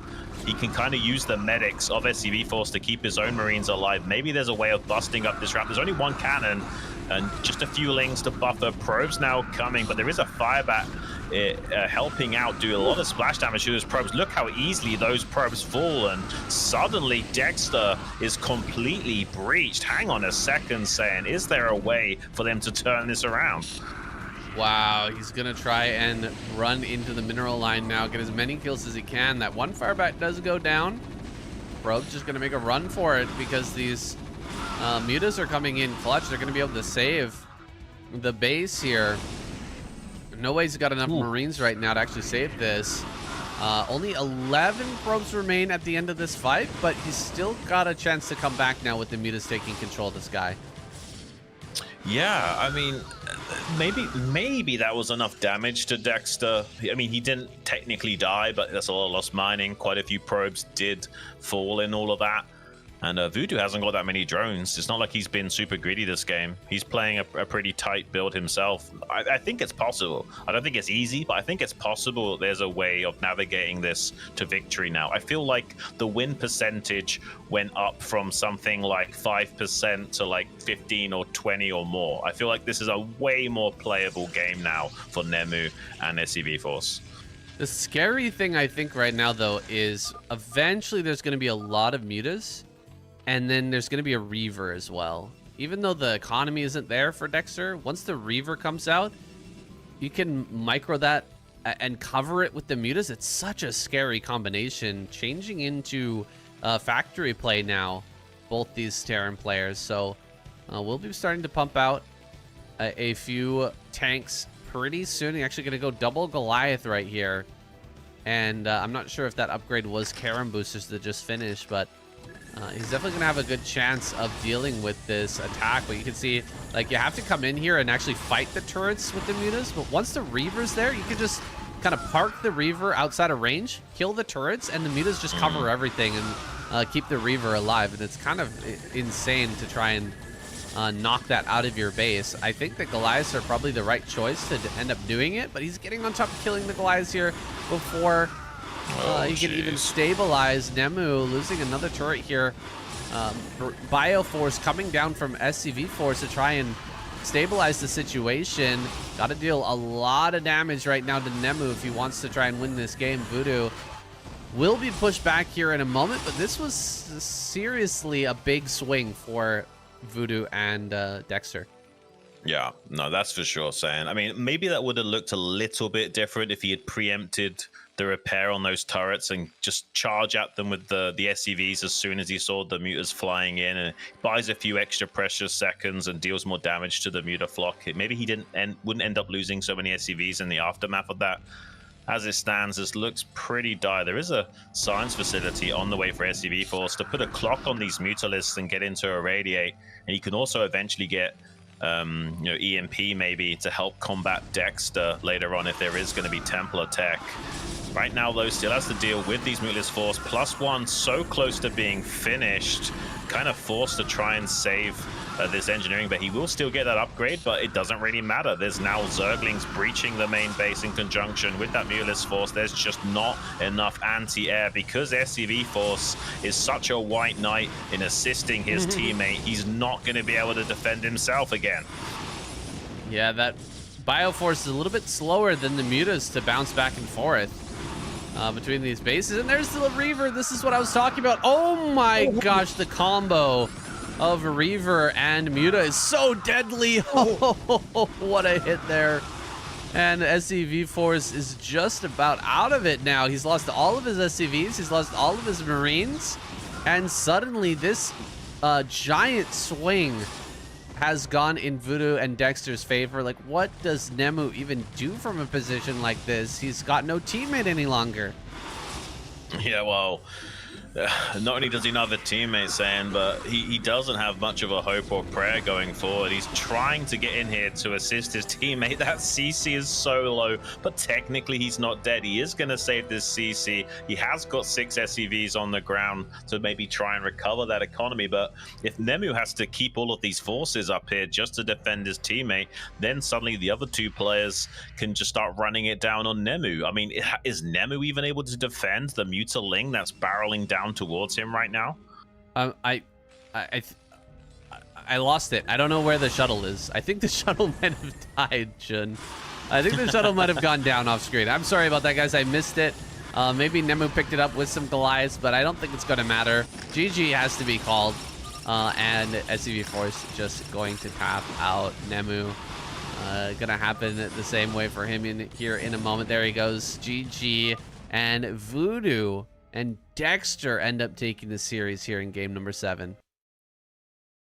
Yeah, really well done from Dexter and Voodoo. I've seen them play 2v2 quite a lot in the past. They're both really good players, and Dexter's a very solid 1v1 player as well. He plays in the BSL quite a lot. I'm not too surprised to see them win, but this was still a very close series. I feel like if the RNG gods were a little bit kinder to Nemu and SCV Force there, and they didn't keep rolling Terran, maybe it would have looked a little bit different there in the finale, but it is what it is. We've got another special show match now coming up for you, and I'm so glad my memory served me correctly, saying I got every single player right. Going to be having Bonif, Nemu, Napoleon, and Voodoo for you coming up in just a moment. It's going to be Bonif and Nemu facing off against Napoleon and Voodoo. All right, guys, thank you to everybody who's joined us for this live stream. Our second show match begins now. We're hopping right in, guys. Spawning here in the top left, the Polish Protoss Bonif.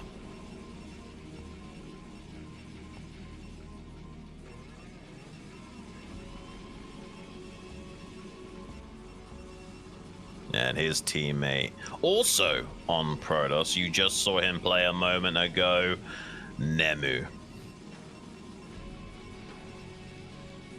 And they're going to be facing off down here in the bottom right on Terran, Napoleon.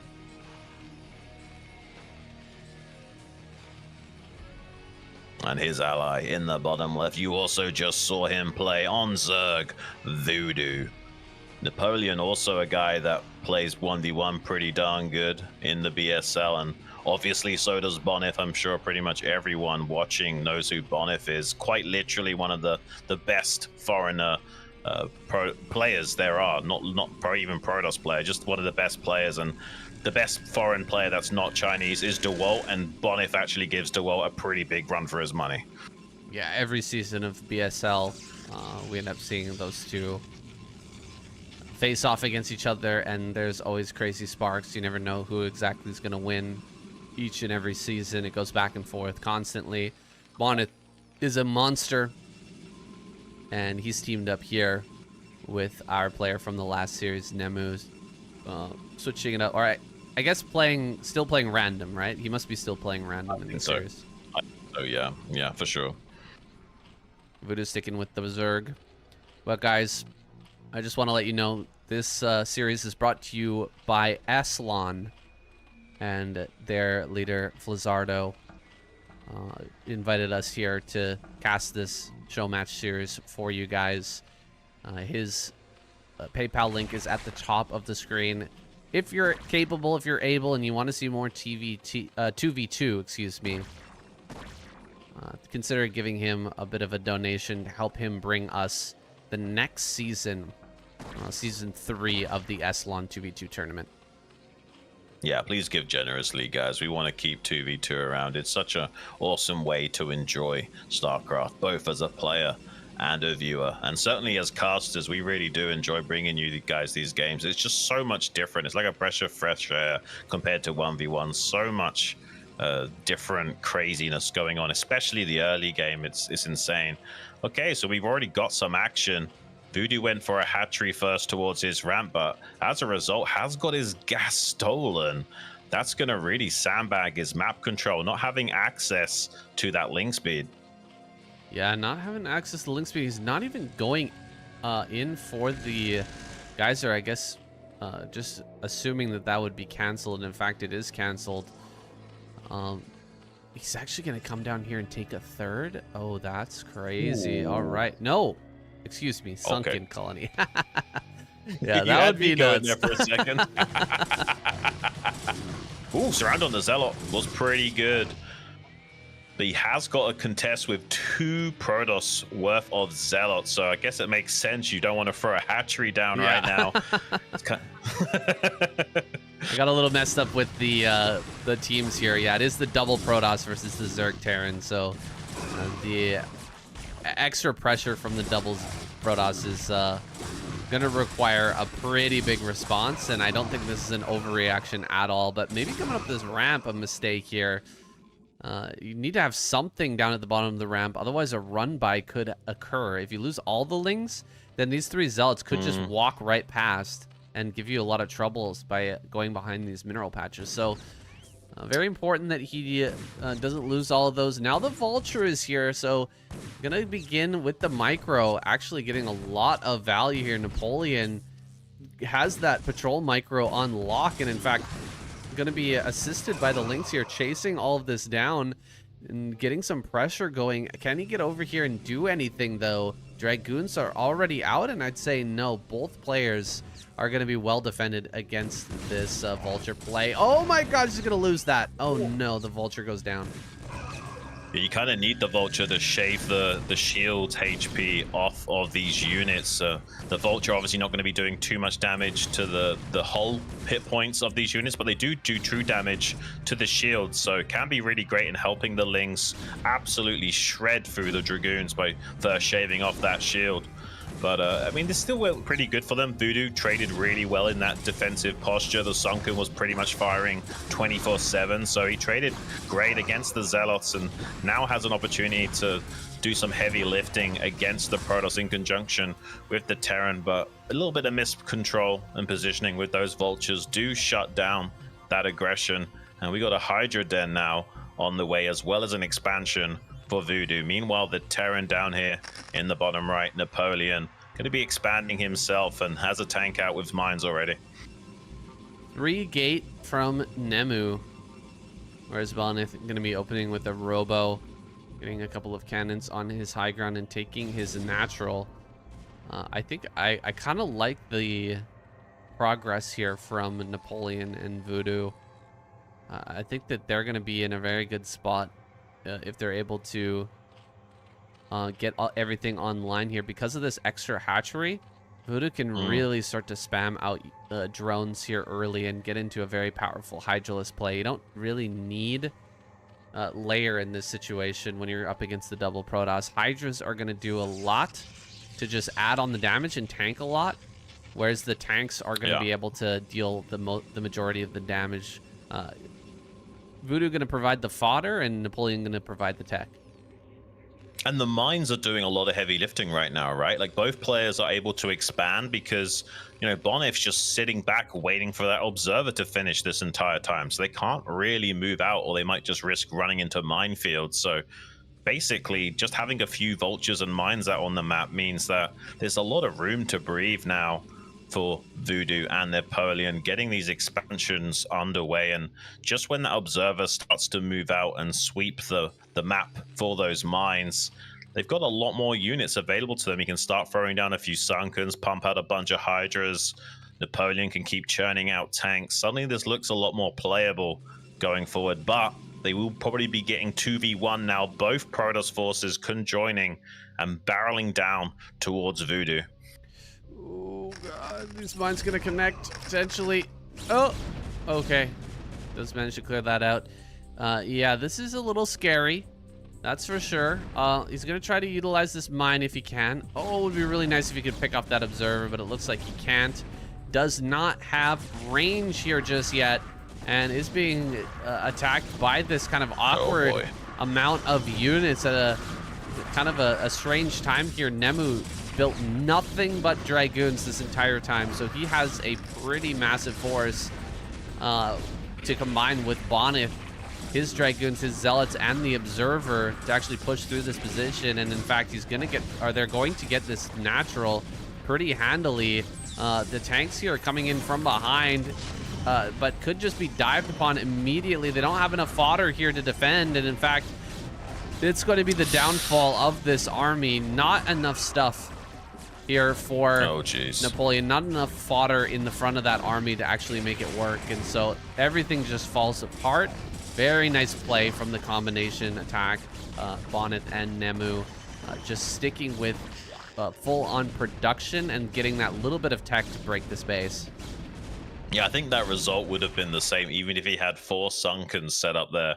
It's just such a strong force with 2 Protoss players like that. You don't always see Protoss be super successful in 2v2, but these guys certainly know how to make it work. Did just lose a couple of mines, sorry, a couple of Dragoons to mines there in the middle, but I don't think that's going to make the difference. This Hydra Den can just get sniped from the high ground, and then what's he going to do? Pump out a few Zerglings? It doesn't feel good, and they don't even actually have to attack into the Zerg. Just by camping and sitting up on the high ground here is good enough. There's no air support, there's no Mutalisks or Overlords with drop tech coming for a very long time, so they can just hard contain the Zerg and have a field day with the Terran. That's right. A bit of a run by over here at Bonnet's natural. Gonna kill quite a few probes. Got 3 kills on this, so doing a pretty decent job there. But he lost so many tanks, man. Flanking that army is really hard to do. Like if let's say there was those sunken colonies and the tanks were behind that, there's no way this army breaks, right? If this is all combined here in the natural, there's no way you could break. But if he had tanks over here, then he wouldn't have had enough Right. at his natural, and then they would have targeted the Terran player. So there's no real good right answer. Sometimes you'll see actually Terrans will build a factory inside the Zerg space and then rally tanks out as kind of a catch-all to, you know, have a bit of support for that army at the same time. Oh my gosh. Okay, I totally missed this. Looks like he lost 4 supply depots here at the back. That's a bit of Bonith micro. We're going to see some control from him trying to dodge this tank shot. Oh my god, he dodged it. Look at that. Oh, and he gets the kill on that tank. Let's see if he can do it again here. That's a little bit risky of a play to do, but he's got the advantage and he's not afraid to flaunt it. I mean, I expect nothing less from Bonif. He's basically the foreign Snow in terms of his playstyle. So microcentric and really gifted with his control of shuttles and Reavers. Seems like we have some DT tech on the way as well from Nemu. Just more insult to injury, more map control for them to worry about. There's no overlord speed anywhere in sight. So those DTs are going to basically have free reign for the time being. It's a little bit unfortunate that it doesn't seem to be much counterplay here for Voodoo and Napoleon. He could scan for those DT kills, but it might not be enough anyway with just how crazy the game is starting to stack up against them. This is pretty good though from Nemu. He's harassing Bonif quite well, killing a few probes, does get some good mine connections there. This is not nothing. This is, you know, gonna be the potential of the stars aligning later on to mount a comeback, and this is not a bad trade here from Voodoo, but with the DTs helping out, there's almost nothing he can do to overwhelm the Dragoons hitting him like this. Yeah, I mean, this is a nice attempt here from Voodoo, but actually, you know what, making mutas to try and get a little bit scrappy, I like it. He's actually saved up quite a bit of money as well, so he's gonna be able to make, you know, 6 mutas, something like that. Try to get out there and do something. It's probably the best bang for your buck in terms of gas, minerals, and larvae to get out a bunch of mutas and just try to fly around, look for some kills. Maybe you can get over here and really harass these mineral lines and cause some problems so that Napoleon can find some way to bring this game back. Yeah, I mean, if he can take the wind out of Bonif's sails and Napoleon can hold his own, maybe this game can be turned around the longer it goes on. Still seems like a bit of a tall order, but Napoleon does have a pretty sizable tank count once again, but they're going to have to do something soon. These mutas going to have to be super active and effective and pin back the attentions of Bonif so that Nemu can push out maybe northward, Napoleon can push out northward towards Nemu and punish him trying to take this third base. I think this is definitely a winnable game, but it is going to be tough. Yeah, he's waiting for the Mutalisk count to reach a critical mass. Like, he doesn't want to go too early and risk not dealing the damage, critical damage that he needs. So hiding that for as long as possible. Gonna finally pull the trigger with just 7 Mutalisks, 8th Mutalist, 9th Mutalist on the way. Oh gosh, the rally here is a little bit bad. That's unfortunate. That is really unfortunate. He's actually going back. I don't like this. I don't think he needs to defend and try to save himself here. Oh, there's actually more cannons now. Look at that. In the time that he was waiting for those extra mutas to come online, actually just went ahead and made cannons in the main mineral line. I think Bonith realized that there was maybe one move left for Voodoo, and he just preempts it. Yeah, I was pretty much about to say the exact same thing. Bonif, just too smart of a guy, realizes the one thing that could turn this game around is if suddenly he loses a bunch of probes to mutas and throws down 5 cannons, 3 in the natural as well, to buffer against that.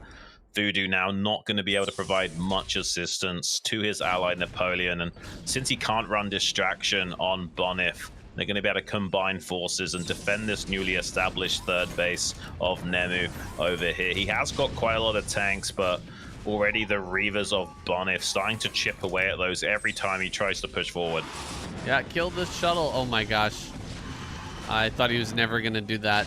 It was taking such a long time. Diving in right now towards the main base. There's more Sunkins coming up. I don't think it's either necessary or smart to try and kill Voodoo right now, going down into this base. I think that's throwing away a lot of units that could be useful in defending this attack. This is the real threat right now. Is this attack actually doing something? I guess is going to get in there and start to kill Voodoo. But this should be an afterthought. Oh, what a storm there. And the follow-up as well. Absolutely brutal. Going to rip this army apart. Not enough fodder in this army to deal with the Zealots either. So everything's going to end up going down here, and this should be GG. Yeah, it was a valiant effort, but it was kind of doomed to fail from just how well Bonif and Nemu were able to play in the early game. They really did make Protoss look so strong, man.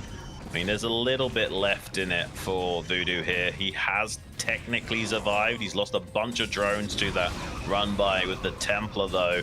Has got some Mutalisks helping out these tanks. Maybe they can have enough forces mustered to kill this third base of Nemu, but I don't think that's going to be enough for them regardless. Yeah, these Reavers have done so much damage. I want to see the number of kills on this because I'm sure it's ridiculous. 8 kills and 10 kills, 18 kills in total. That's a little bit of quick maths for you guys. All right, I think this game is over, man. I think we're done here. But Napoleon's still pressing forward. He's trying to get his third base. There's just so much here for Bonnet, and he's even built a Dark Archon as well, just to try and style on him. Maybe try to catch these in a maelstrom, these mutas. Well, you can also use them to feed back the vessels from being able to EMP something like the High Templars as well. Like Dark Archons are super valuable in 2v2. Hardly any SCVs left for Napoleon right now. He's going to catch that shuttle, though, with the Mutalisk force. But Napoleon kind of running on fumes right now. He's got 3 bases with only 37 SCVs. He's not mining optimally, to say the least, and hasn't got much anti-air with this army as well. Does scan ahead of time to kill that DT, though. That's nice, but I don't know, man. Like, it's going to be tough for him going forward. He's basically got a few Goliaths, a couple of Vultures, and just a bunch of tanks, and he's finding it hard to actually leapfrog forward to do damage with this. The tempo is so slow for these two gamers. Yeah, I like the counterattack here from Bonnet too. This makes a lot of sense. You have to push in super slow against Nemu. The army is still there for Nemu, so you can't just, you know, dive immediately forward. And the counterattack, there's nothing really back at home to stop Bonnet's army. He tries to head towards Bonnet's base with this attack, and actually this is going pretty well. It looks like he's going to kill that base, but just look at the damage that's being dealt to him back at home. There's High Templars right in the middle of all this. They're going to be throwing down those storms now, getting rid of these last few units, and Napoleon has just fallen apart. There it is. He taps out Bonnet, and Nemu take game number 1.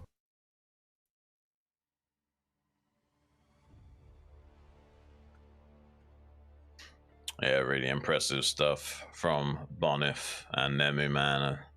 I don't know what you do to face against a team as strong as that. I mean, Bonif alone will just always find a way of out-trading you. I feel like you got to try and find a way of catching them with their pants down and taking the map control early. I feel like if you let Bonif do his own thing, you're going to have a bad time once the mid game rolls around. But let's see what they can do. Still plenty of games left. We're jumping into Fighting Spirit now for game number 2.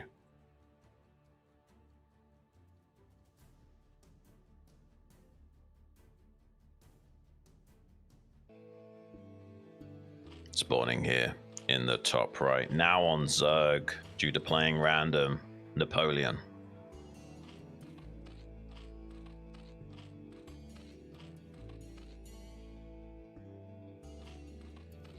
And his teammate in bottom left, also on Zergs. Now we got some double Zerg action. It's Voodoo.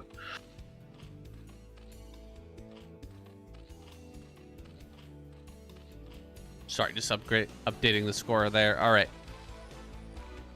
And they're going to be going up against here in the top left on Terran, Nemu.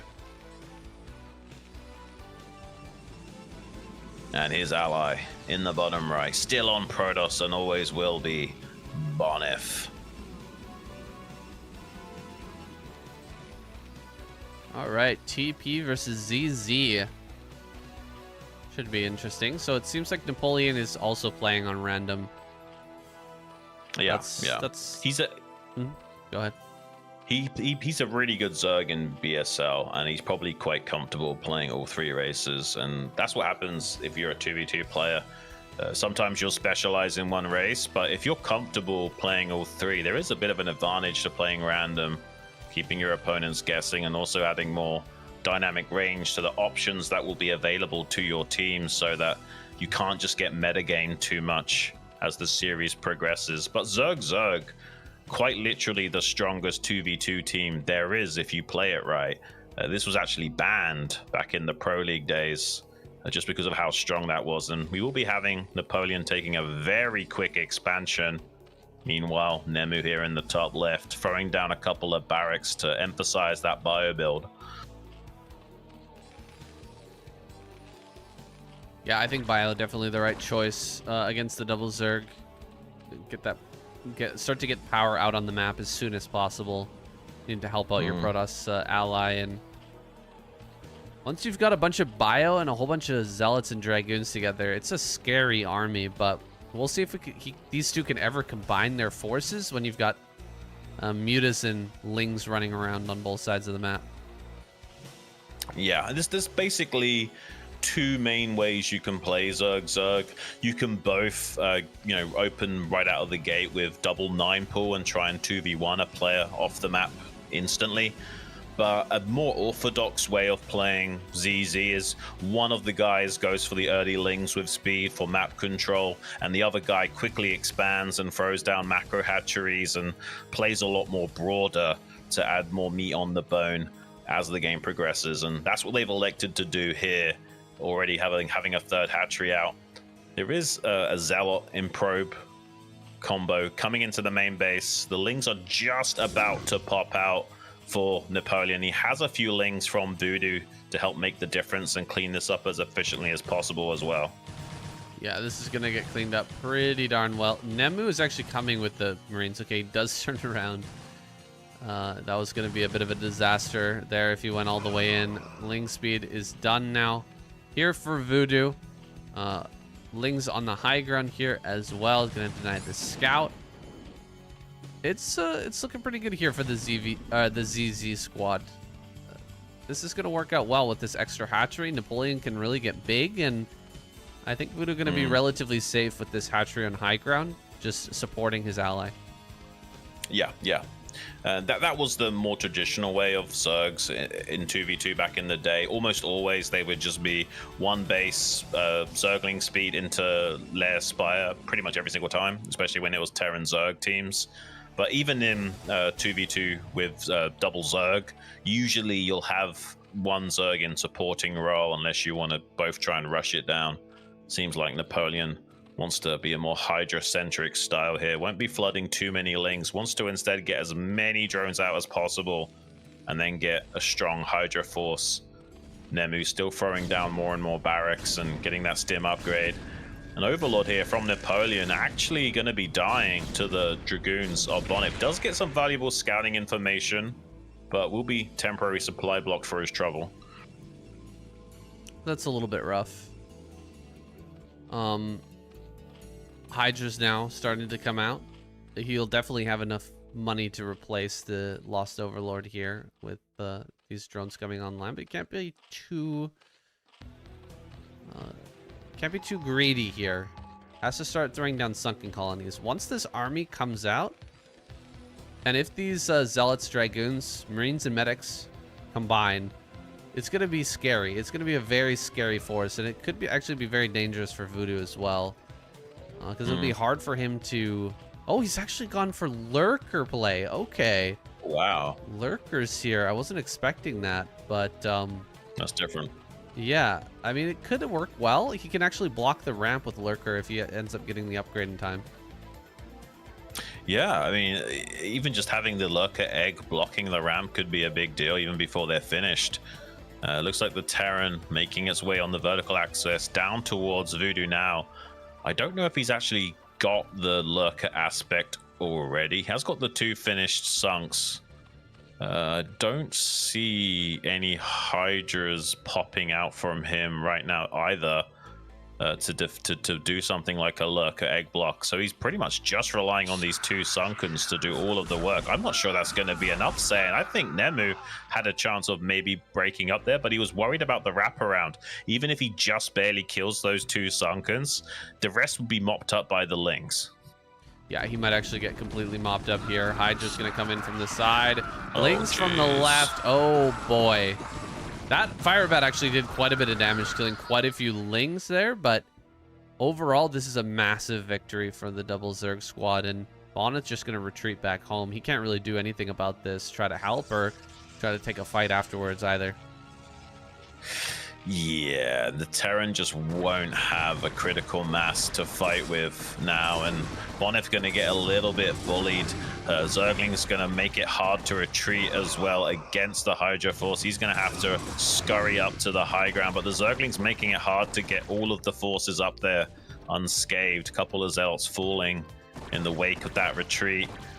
Nemu now moving out with a bio contingency towards Napoleon, maybe wondering if there's not enough defenses back at home. There's just 1 sunken colony here with a few Hydras. Drone drill comes out on top of the Marines. There's no fire bat, so maybe the drones could have done some work, but not nearly enough. He is going to be breached, but Napoleon in retreat to come and defend against that, and that will also open up Bonif to come out and chase up here as well. So even if somehow Napoleon does stabilize against this Bioforce, he's got a Protoss player that's about to wrap around the back of him. Oh no, this army coming in from the back is so brutal. The Marines here on the high ground just sandwiching this army. Oh man, these armies combined at the perfect moment here to take out Napoleon. A whole bunch of mutas are on the way. They just popped out, in fact, but it's too late. Napoleon gets broken here in the top right. Just not enough sunken colonies to keep himself safe against Nemu, and he really pays the price.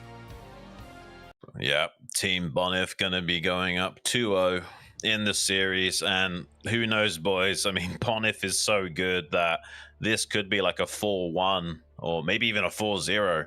Like, I've seen Bonif really dominate in 2v2. There are a few teams and a few players that can handle him, but I don't see it very often. Honestly, it is kind of scary what he's able to do as a gamer. I think the fact that he's so micro-centric in 1v1 makes him an almost impossible player to fight against in 2v2. We're going to be jumping into game number 3 now on Gemlong.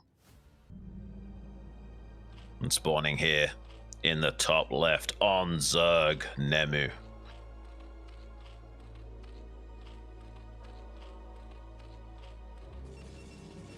And in the bottom right on Protoss, his teammate Bonif, working together as a team flawlessly thus far.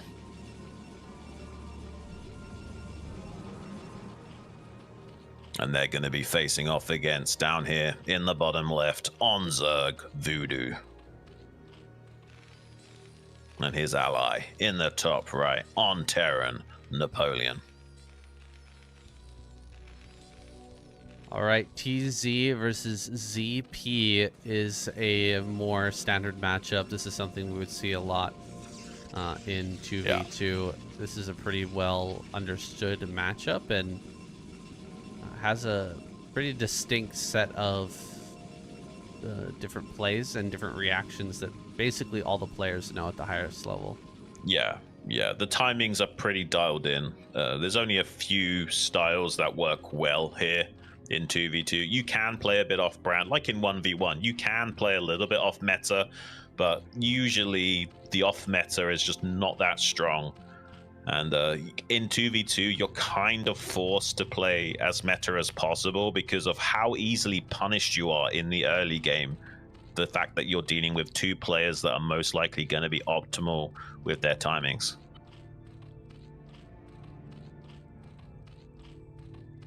Big difference here is going to be what the Zorg players decide to do. Going for a hatchery first here. Nemu showing that he wants to be a little bit more defensive. And actually, I think Voodoo feeling like he needs to get a bit of a quicker pool so that he can make up for the early defensiveness of his Terran ally. Yeah, I imagine that's definitely the thought process here. I mean, I guess you could go hatchery first, but you know you might be teamed up on.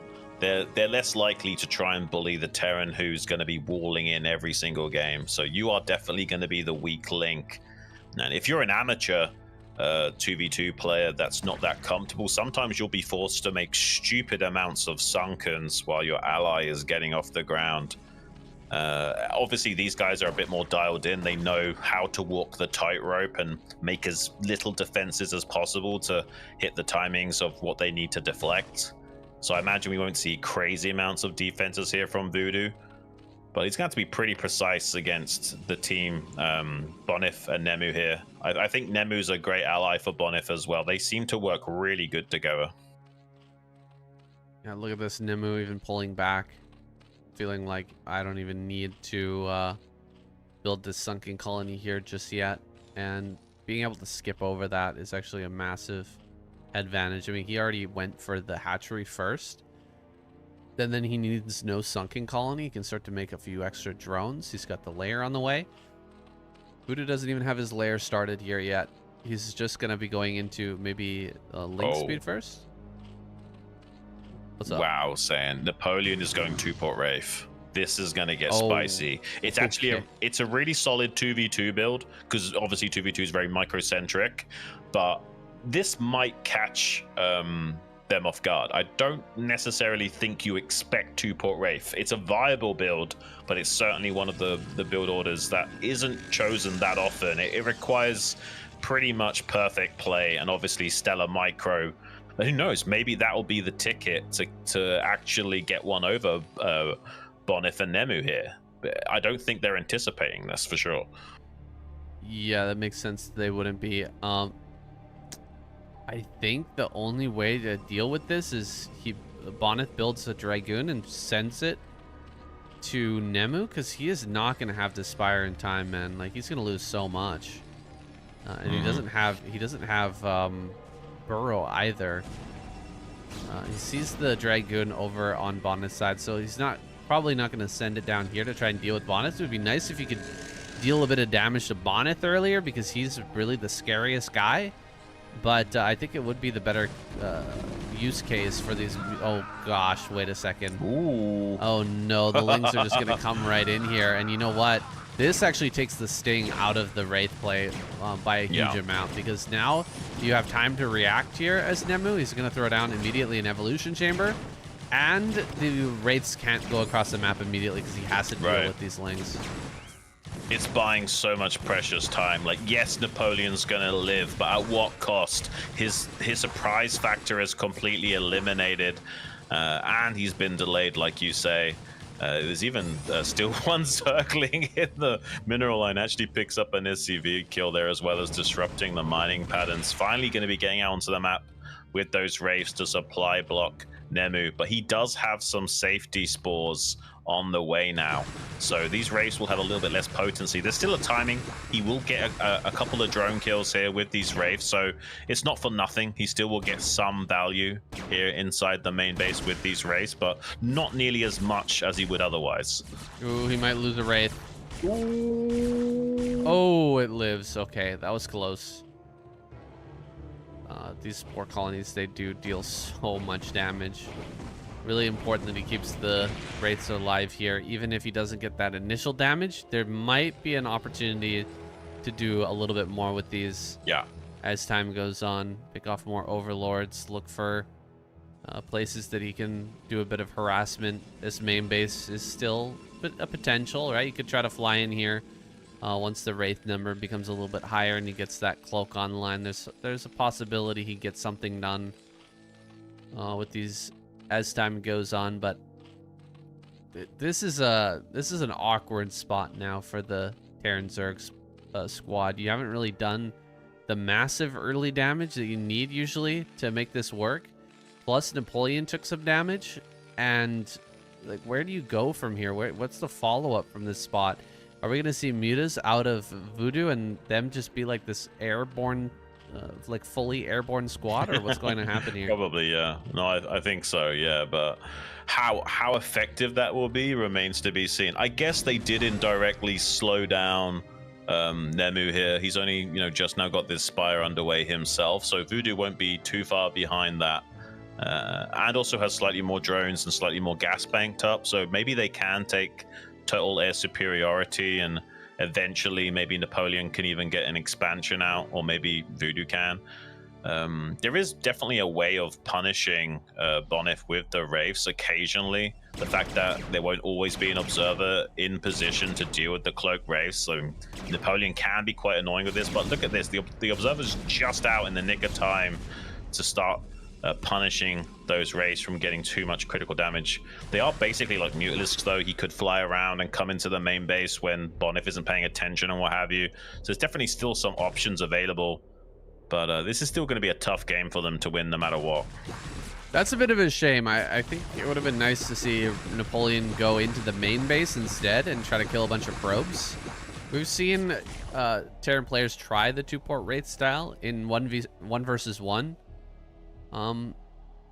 In recent years, I think Speed is the guy who's really done it the best. And the way that he ends up winning games is he actually gets in there and starts one-shotting probes really early on and just gets a ton of damage to the probe line. And without doing that, I don't know how you're going to be able to come back in this game, how you're going to be able to close this one out. Bonif coming up this ramp now. He's killed all the Lings, and now the Dragoons are in position. No cloak here, unfortunately. He's run out of energy, it looks like. So a lot of these Wraiths are going to end up dying. I guess with everything combined, maybe he can save this. No, here comes Mutas from Nemu as well. And so the combined force of Dragoons and Wraiths, it seems like is going to be enough to actually kill off Voodoo. Barely not going to be able to survive here. It was a nice idea, nice thought to try the 2-port Wraith play, but it's really hard to pull off against a player at this caliber. Yeah, maybe the fight could have gone a little bit better there for Napoleon and Voodoo. Had they sniped the Observer pretty much immediately, it was in range of those Overlords the entire time of that fight, so that the Wraiths of Energy would have stayed alive and did a lot more damage. Now even another Observer about to make its way into the main base to destroy these Wraiths, even though the energy's about to run out anyway. So yeah, not a lot of hope left for Voodoo and Napoleon now. This game does look a little bit over. I mean, maybe there's a chance of stabilizing it. It doesn't seem likely. I think these 5 Dragoons going to be just barely annoying enough. Some of these Mutalisks of Voodoo already softened up, and now he's supply blocked on top of it. Yeah, I think we're waiting for the killing blow here. More Dragoons on the way. Just staying in range of the layer here. Don't need to commit fully onto the sunken colony. In fact, he could probably just dive in with all the mutas and maybe get the kill because so many of these have been injured. Okay, finally gonna make a move here. Marines coming up towards Bonif's natural, and the mutas are coming to try and join this. Wraith and Marine. Have you seen anything that's worse against Cannon? I don't know if there's a worse composition to try and beat that, but looks like they're going to tap out. GG is called. And another win on the board here for Bonif Nemu. 3-0. We are now already on match point going into the 4th map here for Team Bonif and Nemu. Really impressive stuff. I didn't expect a quick series in the first show match, but I did have a thought in the back of my mind that this one could be a lot shorter. So unless we see a complete reverse sweep now, 4 games in a row, it does seem like Team Bonif teeing it up for a quick victory. We're now going into game number 4 on Python. And spawning here in the top center, the man of the hour on Protoss, Bonif. And his ally, a worthy teammate at the 6 o'clock position on Zerg, Nemu. And they're going to be facing off on the left-hand side of the map here on Protoss this time, Napoleon. And his ally over here on the right side of the map, as always on Zerg, Voodoo.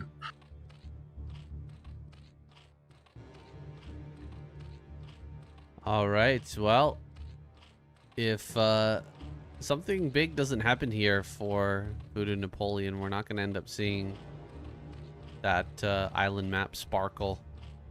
It's unfortunate. Always Fun little love map for to 2v2. always love to see some of those crazier maps. I think they've really dialed it in recently with the new maps for ASL, making them Oh yeah, they have. a lot more balanced and a lot more interesting at that. But 2v2 is one of those rare situations where you can just go absolutely ham. Like, you can do all kinds of crazy stuff because it's such a wild meta, and none of the normal 1v1 things apply. Yeah. Yeah, the map balance matters way less in 2v2. Obviously, it has to be somewhat playable so that the orthodox timings and styles still work. But yeah, you can kind of have more of a field day, and some of these more wacky maps like Sparkle actually aren't that bad to play on at all. But I just quickly saying about the ASL map pool, I think it's quite literally the best map pool we've had in such a long time. Like, there's a lot of spice in the maps in terms of, you know, allowing dynamic range of play, but it's still very balanced and creates very interesting games at the same time. That's a real tough balance to strike as a map maker, to keep your map fresh but also very fair at the same time.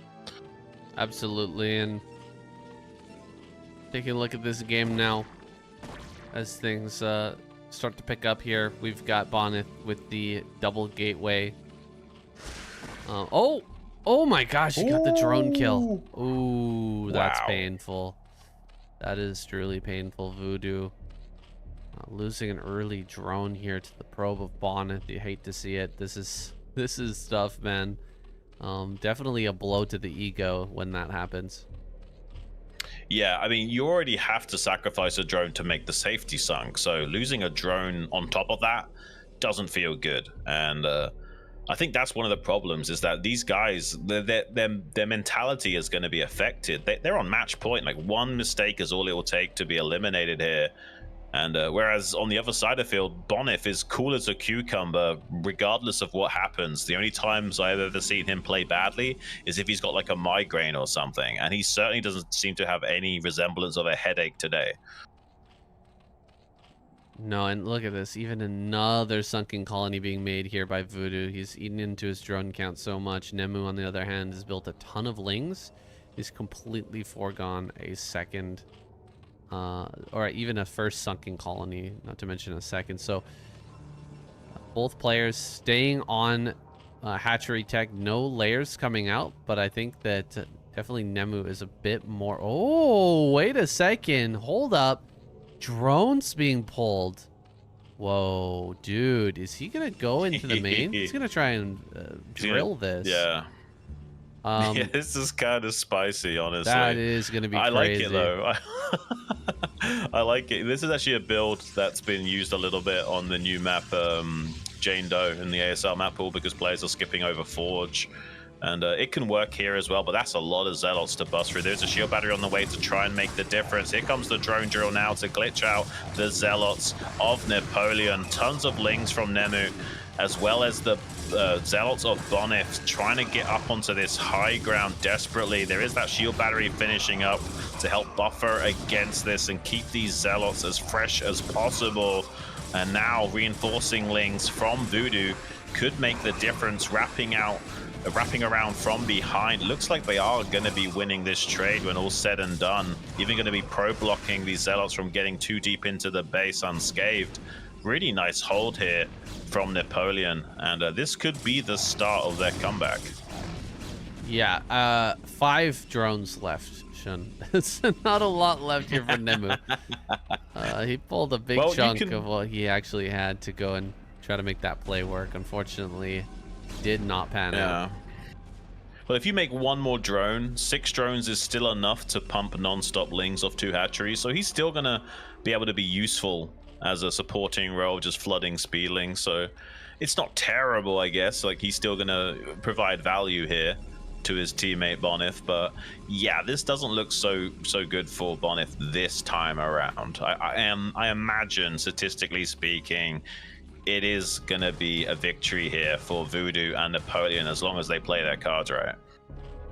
Yeah, I think there's going to be another opportunity maybe for them to come in and try to break one of these two players. But if they just play really hyper defensive, I don't see how Nemu and Bonnet can come back. They're not making drones. He's just making links. Okay, some drones starting to pop out now. He's actually switched it up. He made a lot of extra links here, so I thought they were just going to go all in again and see what they could do. But maybe there's a way to start to transition out of this.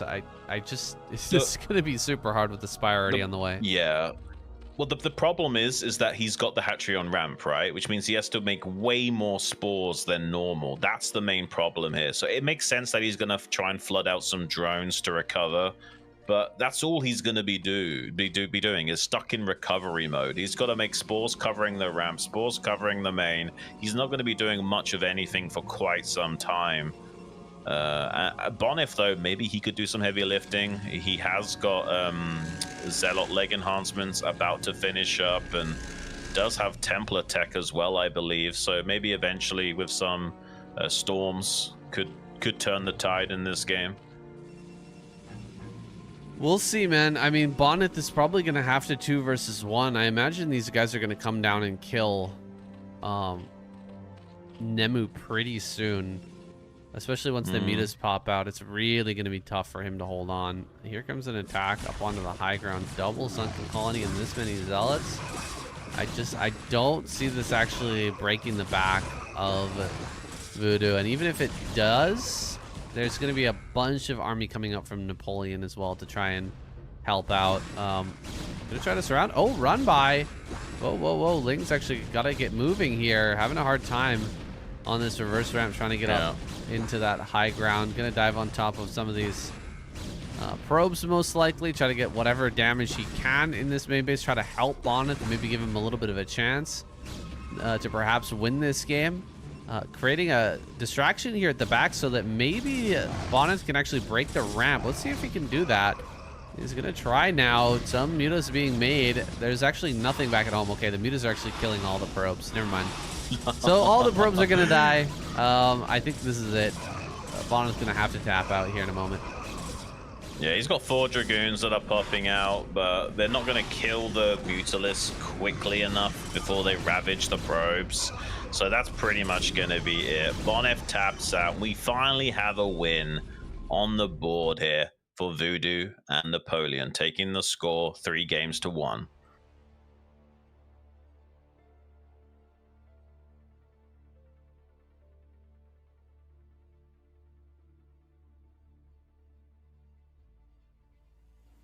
Well, saying we are going to see it. We're jumping into game number 5 now on Sparkle.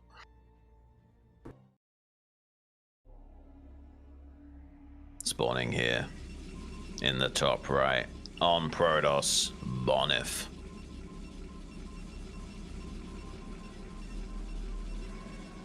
Oh. And his ally in the top left, this time on Zerg, Nemu. And they're going to be facing off down here at the bottom center position on Protoss, Napoleon. And his teammate, as always on Zerg, in the bottom right corner, Voodoo. All right, a mirror matchup on Sparkle. Should be fun. No, nothing to, can't blame it on your race here. You got exactly the same thing as what your opponent has. Who's gonna play it better? It's an air map, so like, there's only a few different things that you can really do. And it's going to come down to the first couple of battles. The first couple of battles are going to be insanely important for who controls the skies. Yeah, that's for sure. Let's see if there's going to be deviations from the Zergs, because it does seem like Voodoo throwing down that pool early, whereas Nemu's not. Maybe Nemu going for a quick expansion here, delaying his tech to try and bolster his economy early, just a little bit. Has got a 12 pool on the way, so He's not being so greedy as to take an expansion, but he is going to be pumping out a few more drones. Bit of a faster gas for Bonneth. And it looks like he's cutting just a little bit. Is he cutting a bit? It's funny that he's already got the gas done. And Napoleon's actually going to be finishing his gate near the same time. I feel like Bonneth has a better build here. It seems like he's just going to have everything done a little bit faster. Well, he does start his core a teeny tiny bit slower, but he has gas banked up, so you know, whatever tech he does elect to go for, he's going to have more gas eventually to spend, so he might be able to get away with double dipping. You know, he could go one Stargate and a Robo or something. Like, who knows? Like, you don't have to go double Stargate Sarah on this map. It's pretty strong, though, when your opponent is Zerg and Protoss. Like, I mean, maybe if there was a Terran, right, you might want to go for a quicker Reaver, but this is most likely going to be both players going for double Stargate and both Zergs going for Spire, and it's going to come down to a couple of quick engagements that decide who's going to steal control of the air and kind of take control of the match. Yeah, and it is going to be that double Stargate from Bonneth. It isn't too surprising. It's probably one of the more strongest options to go for, not only on this map, but particularly this matchup as well. Double Stargate and air weapon. Wow, extra gas is going to be helping him out a little bit here. Yeah, he's going to get a bit of an advantage, being able to trade more effectively with those air units, with that early gas. Just the one Stargate here from Napoleon. So, is he going to try to take a natural? Maybe. It could be really hard to hold. Yeah, I think so. But if they do manage to hold it, Voodoo's going to have his base up a little bit later. I guess it's just going to be like that, right? We're going to have a faster base from the Protoss Napoleon. Bonneth's going to be a little bit slower with a faster tech, and then Voodoo has the faster tech, and Nemu has the faster natural. So this is going to be an interesting kind of back and forth here. We'll see who ends up getting the advantage when everything comes to a head. Yeah, it's honestly a little bit hard to say. There will be a slight timing advantage with the earlier pull and mutas, but you know, Nemu's going to catch up very quickly as the game progresses. And in conjunction with a superior count of Corsairs, this is going to get dicey. Oh, Bonneth's got the chase micro. This is going to get really problematic for Napoleon now. He can't afford to lose these Corsairs like this. Oh my god. This is so bad right now for Napoleon. Yeah, losing these Corsairs is absolutely brutal. He actually needs to bring the Dragoon over here. He throws down a cannon over at this base, and there are Scourge on the way, but if the mutas arrive here and take over in the air, it's going to be such a problem. Oh yeah, here's that fight now. Some Scourge do connect, but they're connecting on the Mutilus, which is not really going to do too much. And this faster tech from Voodoo, it really doesn't pay off. Like, Nemu's here already when Voodoo arrives, and he's got more Mutilus now. He's already got the gas up. He's had it for longer. He's got a better economy, and his ally is just behind. Voodoo's ally is behind here. Napoleon gets pushed all the way back, and now they can kind of bounce back and forth between the two allies and put on pressure to them while they can't really combine their armies. Yeah, he does get a couple of Scourge connections, but not nearly good enough to make up the difference. And Napoleon just throwing away Corsairs, trying to stabilize his ally Voodoo here, who's in complete disarray, struggling to deal with this. I think that's game. Yeah, it is definitely going to be game, man. Really well done there from Bonif and Nemu. Really tight, well played series. And I guess I was wrong saying you kind of do have to make 2 Stargates there in this position. Well, I won't hold it against you, Shun. Guys, that is it for the SLON Showmatch series. We had the Bulgarian battle, and we had Bonith with Nemu versus Napoleon and Voodoo. It was a lot of fun.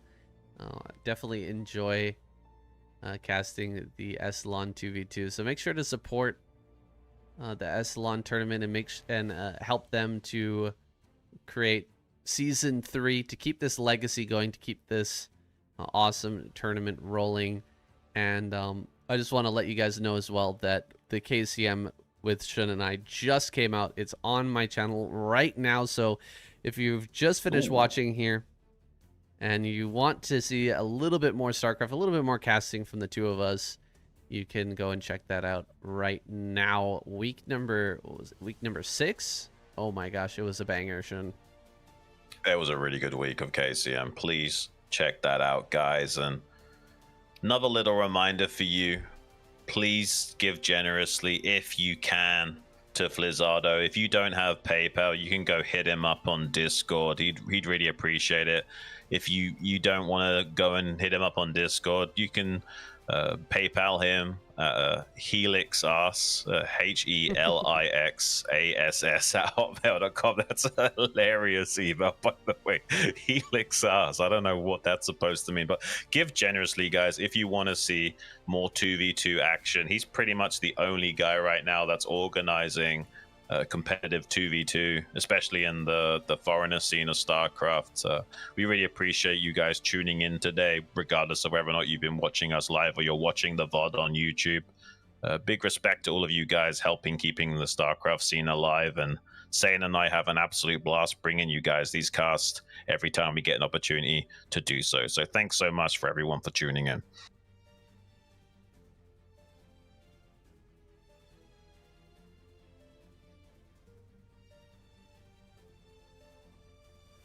All right, guys, on Twitch, I'm going to send you over to DeWalt.